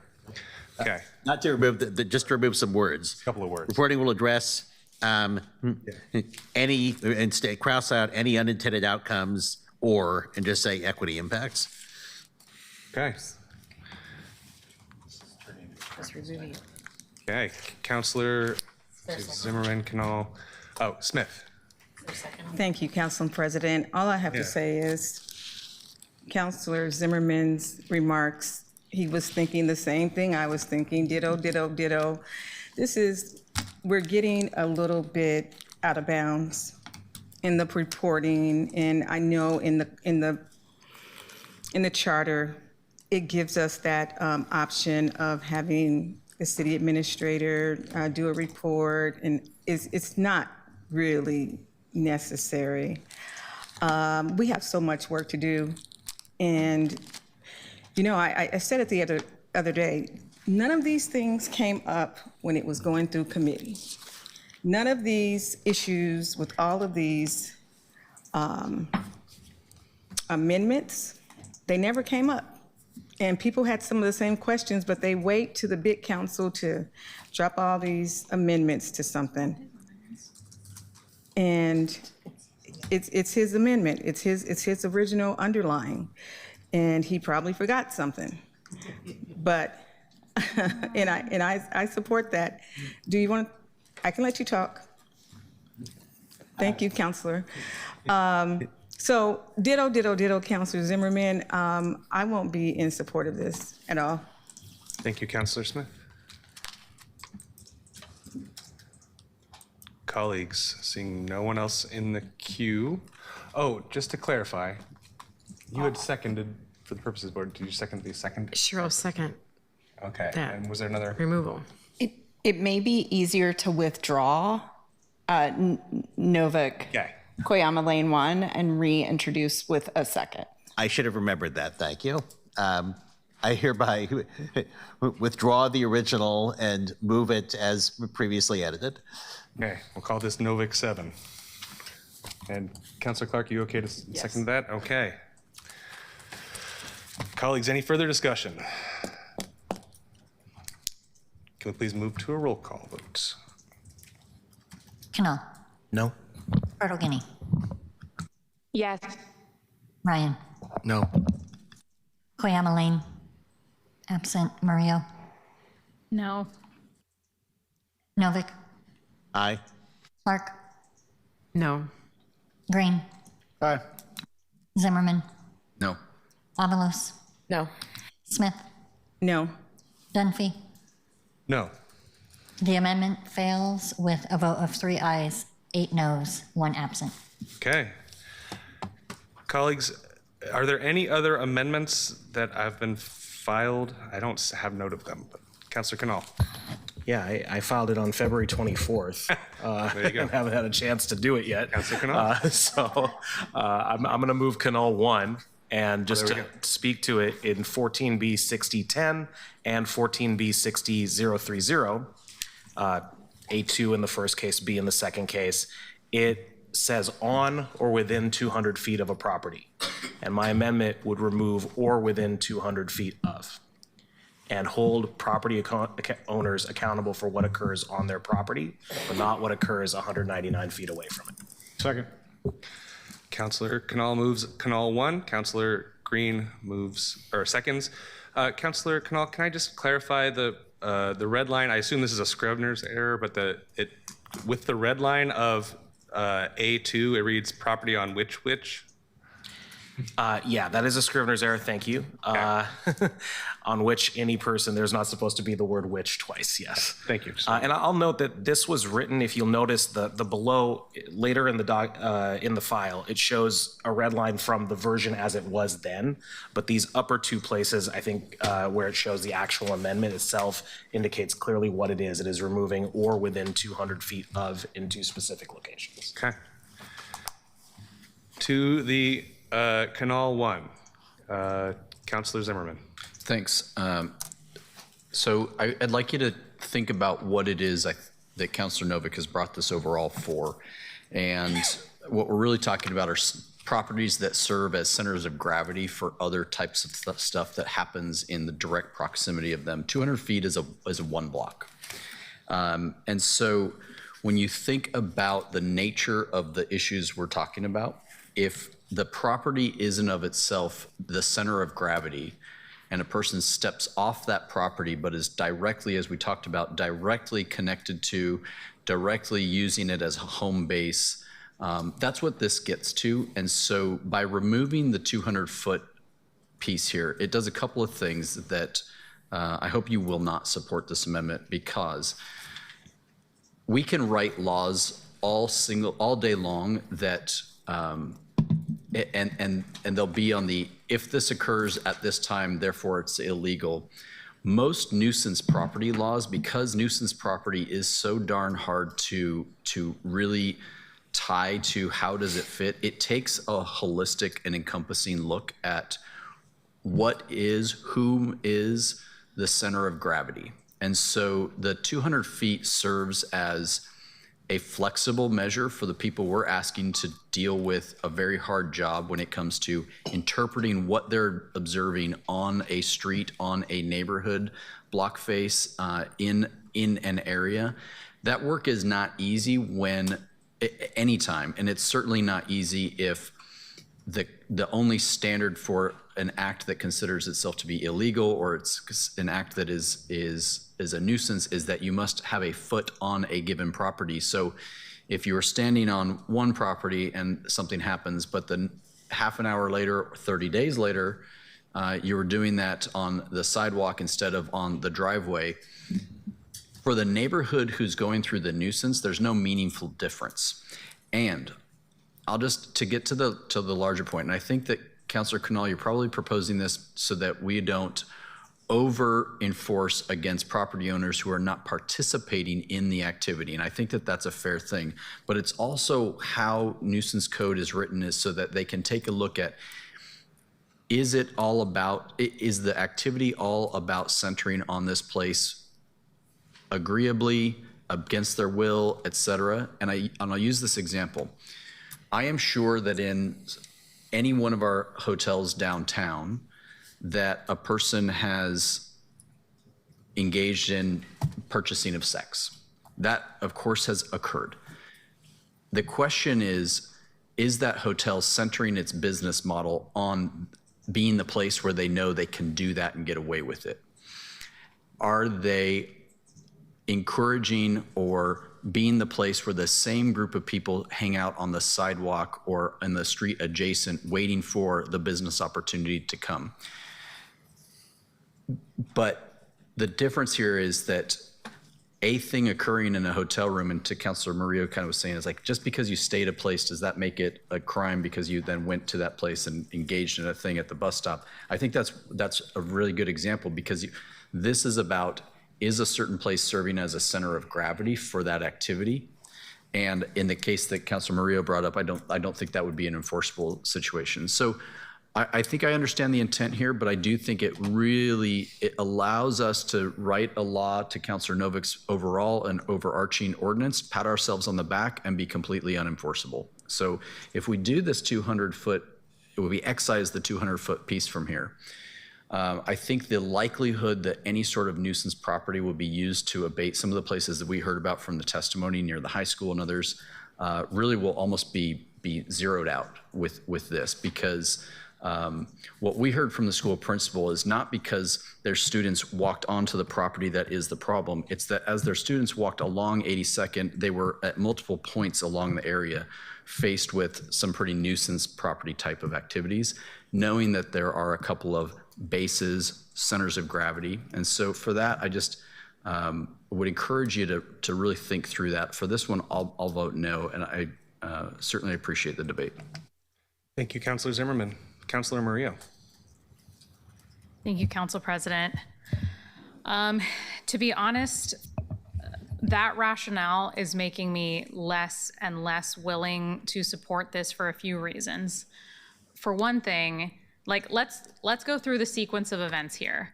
The threshold under this ordinance is that a property can be designated a chronic nuisance based on a few incidents, however many we've amended in 90 days.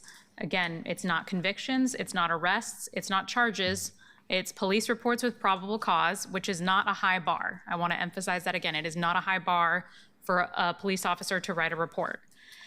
Then those incidents don't even need to be completed crimes under ORS 161.405.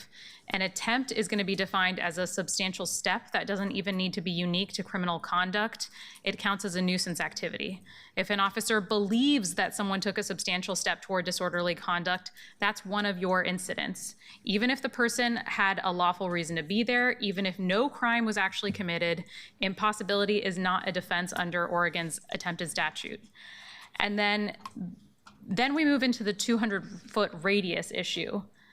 Those attempted offenses don't need to happen on the property. They can happen within 200 feet. And I think the fact that you're saying that it's about the center of gravity of where potential like sex work is happening, to me that indicates that, again, this policy is not, first we're saying it's not really addressing trafficking, it's addressing nuisance.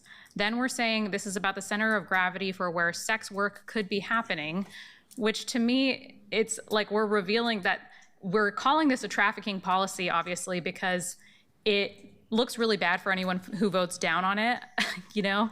But it's not actually addressing the underlying issue that we're really concerned about. But it is a very emotional and intense thing to say that it is addressing when it is not. And in our neighborhoods that are so dense, I don't see how a 200 feet from a property boundary, which includes sidewalks, transit stops, parks, and neighboring buildings, could not possibly impact other people who are in the vicinity. And the association requirement is really broad. On the property itself, quote, under section A1, there's no requirement that the person committing the nuisance activity have any connection to the property or its owner. Within the 200-foot radius, section A2 requires that a person be associated with the property, but that's also defined to include anyone who has entered, patronized, or visited. For a motel or a business, that's literally every customer. The property owner doesn't need to have any involvement in the activity whatsoever to be held liable. So the consequence of this is that the city administrator or their undefined designee can demand abatement measures, including surveillance cameras, ID verification of all visitors, visitor logs, and trespass agreements giving police enforcement authority on private property. If the owner doesn't comply, or if compliance doesn't satisfy the designee, the city can go to court for $1,000 per day in civil penalties, closure of the property for up to a year, for sale or demolition. So under this ordinance, if a police officer writes a few police reports within 90 days saying that the customer or visitor at or near your property appears to attempt a misdemeanor and you don't install surveillance cameras and hand your visitor logs to police, the city can seek to take your building, and no crime needs to be completed on your part. No one needs to be arrested. You don't have to have done anything wrong. So I'm concerned about the way that our own surveillance state is being used for people who are being accused of things because of proximity, and that it is not actually going to address human trafficking, which I think is something profoundly important for us to actually try to address in our community. I do think that it's a real issue. I do support sex workers, and human trafficking is distinctly different from sex work, but I don't see how this is accomplishing any of that. So I will be supporting Councilor Canal's amendment, but I wanted to walk through that rationale of why that 200 foot distance is really critical, and I have to analyze this as a whole to explain that. So thanks for giving me some time. Thank you, Councilor Murillo. Councilor Novick. First of all, I just want to note that, as I understand it, Councilor Canal's saying on the property, right? Not on the property itself. That's what would be remaining, yes. So that to me means that if you're a sex trafficker is standing 2 feet in front of a property saying, if you come in here, there's a 12-year-old girl ready to have sex with you, then that doesn't count. And I also want to say that if Councilor Canal's amendment passes, I will vote against my own ordinance. We've talked with law enforcement about it, and they say that if you have it just be on the property, then it's less useful. I mean, that outweighs the 3 and 30 versus 3 and 90. So if we pass this amendment, that's a death knell for the ordinance itself. Also, I was a little confused by Councilor Murillo talking about there just has to be a step towards a crime. That sounds like the definition of conspiracy law or something, but what it says, the police officer has determined the probable cause exists to believe that a nuisance activity has occurred, that a crime has actually occurred, not that a step towards a crime has occurred.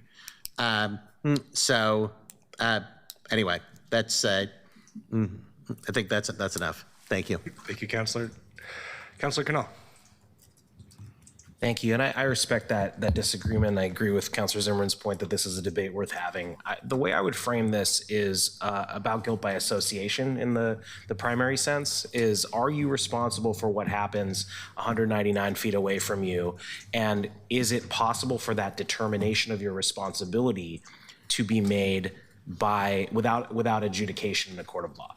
Right now, in the current code, as well, and this is not something Councilor Novick created, this is the underlying code, and I want to fully acknowledge that, that right now that is allowed. And this code is not currently used that frequently. I think I brought this up earlier, that part of the reason for this is to make it more possible for it to be used. And my concern is that this weakness in the underlying code that allows for that guilt by association then becomes more often used. I want to point to a person who testified about something that was even happening on their property in the meeting back in March, where they were going to be in their view, and I think it's fair to say even in the current version, held accountable for something that they called police to try to get help for, and were not given support. And so, and I bring that up to say, because there was a conversation around, that we wouldn't be holding someone accountable for something happening on the sidewalk outside of their building, down a few feet. That's accurate, because it wouldn't be something that is their fault. The problem that we're facing with human trafficking, we brought this up in the committee pretty clearly. The human trafficking unit does not have the resources to address this. They do not have any overtime. They did 2 years ago. That's their own accounting in committee. And they currently do not have overtime dollars, despite the fact that this council adopted a budget note to move overtime dollars into a suite of programs within the police bureau that includes human trafficking. And the idea that we can't do what is already authorized, but instead have to find some other way, and we have found that the property owner is available and doesn't have the resource to combat this, and have put the responsibility on them. And again, that's not Councilor Novick, that's not this proposal, that predates this entire conversation. And I think in order to be able to talk about how we would utilize this code more, it would be really important to me to see that guilt by association is removed from this conversation. And I just want to preempt one other conversation. Say, I did file this back in February. This is something I raised as a concern back in the committee as well. Thanks. Thank you, Councilor Canal. Colleagues, I will note it is currently 5 o'clock. We are not going to be able to get to the general discussion of this today, but we will continue this item at the top of the agenda tomorrow afternoon. But I'm not closing out. I'm going to limit debate in the. Okay, point of order on that. Okay. Two things. Yes. One is, this is the last amendment. Yes. If we were to vote on this, we could conclude our first reading on this today. Good, yes. And the second piece of it is, I would strongly request that it not be at the top of the agenda if it is continued. Okay. Well, let's see if we can get through. Let's get through the 3 in the queue and then go to a vote and call it a night. Councilor Zimmerman. Thank you. This is a good part of the conversation. It's an important where I think some of the confusion has happened. So I'm going to talk about this city's enforcement of nuisance types of codes against a property and how it could have gone to anybody within 200 feet, but it didn't. And so I'm going to talk about 4th and Washington in my district. And within 20 feet is Kelly's Olympian. Another 20 feet is Casa Nightclub. On the other side, we've got the new food carts. We've got the Royal Sonesta Hotel. My point in bringing that up is that code compliance, Portland Police, Portland Fire, PBOT, myself when I worked in the mayor's office, we went to the target. We went to the center of gravity. We talked about the issues that were going on at that one property.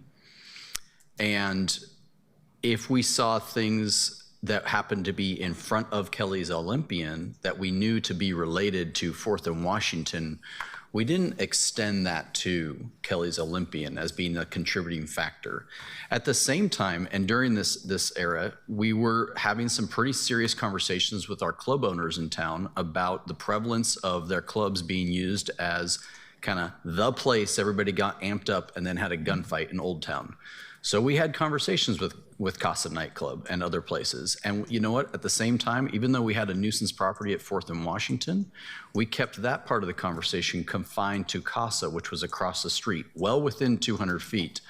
The reason I say that is in my entire time in government, I've never had anybody come and say, I'm being accused of participating in or convening or having or promoting a nuisance property with something I am not involved in.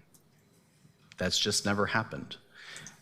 I think that it's easy to think of the boogeyman in this situation, but also I think our systems have largely got a lot of cross checks to make sure that we attribute a nuisance only to those who are involved. And frankly, the standard has been in Portland that we're quite careful not to apply nuisance to those, even in rough areas, even on streets that are really struggling, to those that are not participating. And frankly, in Old Town, that's a daily occurrence for us in terms of some folks are really trying to contribute positively. They're right next door to some folks who are not.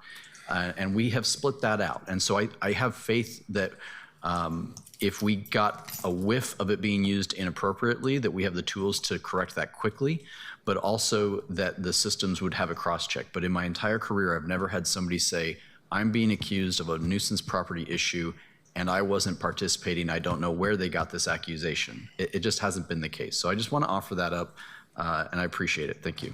Thank you, Councilor Zimmerman. Councilor Novick. Thank you, Mr. President. I just wanted to note that Taran Patel of the Asian American Hotel Owners Association came to us the first hearing on this in committee and said, I want to be sure that when one of my folks calls up to report a crime, that's not held against them as a nuisance instance. So we passed an amendment to address that. And I also want to say that we don't have businesses coming in front of us saying this is a big threat to them. And it's actually somewhat ironic to me that the councilors who occasionally get accused of being anti-business are standing up for, seeming to stand up for business when the businesses themselves don't think they need to be standing up. Finally, this is not just about human trafficking. It also can be used in cases where properties are being used for gunplay or for drug dealing.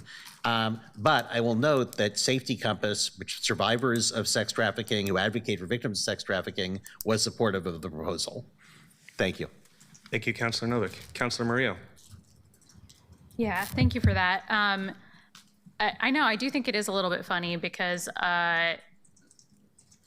we had Apano and other organizations who represent a lot of Asian American businesses on 82nd Avenue actually have a lot of issues with this. So I don't think that's necessarily true. And they came and spoke to us and sent us a lot of emails. I'm sure you saw them all as well. The argument that if, Councilor Novick, again, is painting a very, I think, emotional story of, okay, there's a little girl getting sold on the sidewalk right outside of a hotel. And if we remove the 200 feet, that's going to prevent us from stopping human trafficking. That's just not true because human trafficking is illegal right now. So if a little girl is getting sold on the sidewalk right outside of the hotel, theoretically the police would be able to stop them right now. The reason they're not doing that is because they can't be everywhere all at once. Police are frankly not the tool to actually address human trafficking if that's what this is truly about. There is not a single published study that connects chronic nuisance property ordinances to reductions in human trafficking. The Polaris Project, the organization that operates the National Human Trafficking Hotline, does not recommend most of the measures in this ordinance's abatement menu. Polaris recommends staff training, visible hotline information in guest rooms, which we did approve, and I prefer that, direct hire employment, and relationships with service providers. All of the academic research found that nuisance abatement against trafficking venues was rarely used, and when it was, it displaced operations to neighboring jurisdictions rather than ending them. So if the issue is truly with the underlying policy, then to me that means that this actually, what we need to do is truly address the underlying policy and the gaps that exist within it, and not to pretend that this is going to actually address big harms in our community like human trafficking, which deserve real consideration. So I assume with the makeup of who's sitting up here, this amendment is going to fail, and I look forward to having further discussions. But I will say, I will leave it on this because in the following days, we're going to have complicated policies coming forward. Most of the amendments brought here today were by the sponsor themselves. That's not being held against him. And last minute amendments keep getting brought up. So I don't want to hear anything later when we have other complicated policies coming up this week about who can and cannot do that. Thank you. Thank you, Councilor Murillo. Colleagues, I'd like to move to a roll call vote on Canal 1, please. Canal. Aye. Purtle-Guinea. Absent. Ryan. No. Koyama Lane. Absent. Murillo. Aye. Novick. No. Clark. No. Green. Aye. Zimmerman. No. Avalos. Aye. Smith. No. Dunphy. No. The amendment fails with a vote of 4 ayes, 6 noes, and 2 absent. Okay, colleagues, we are over time. We have no more pending amendments. This item now moves to second reading, and we are recessed until tomorrow at 2 o'clock. And we will allow.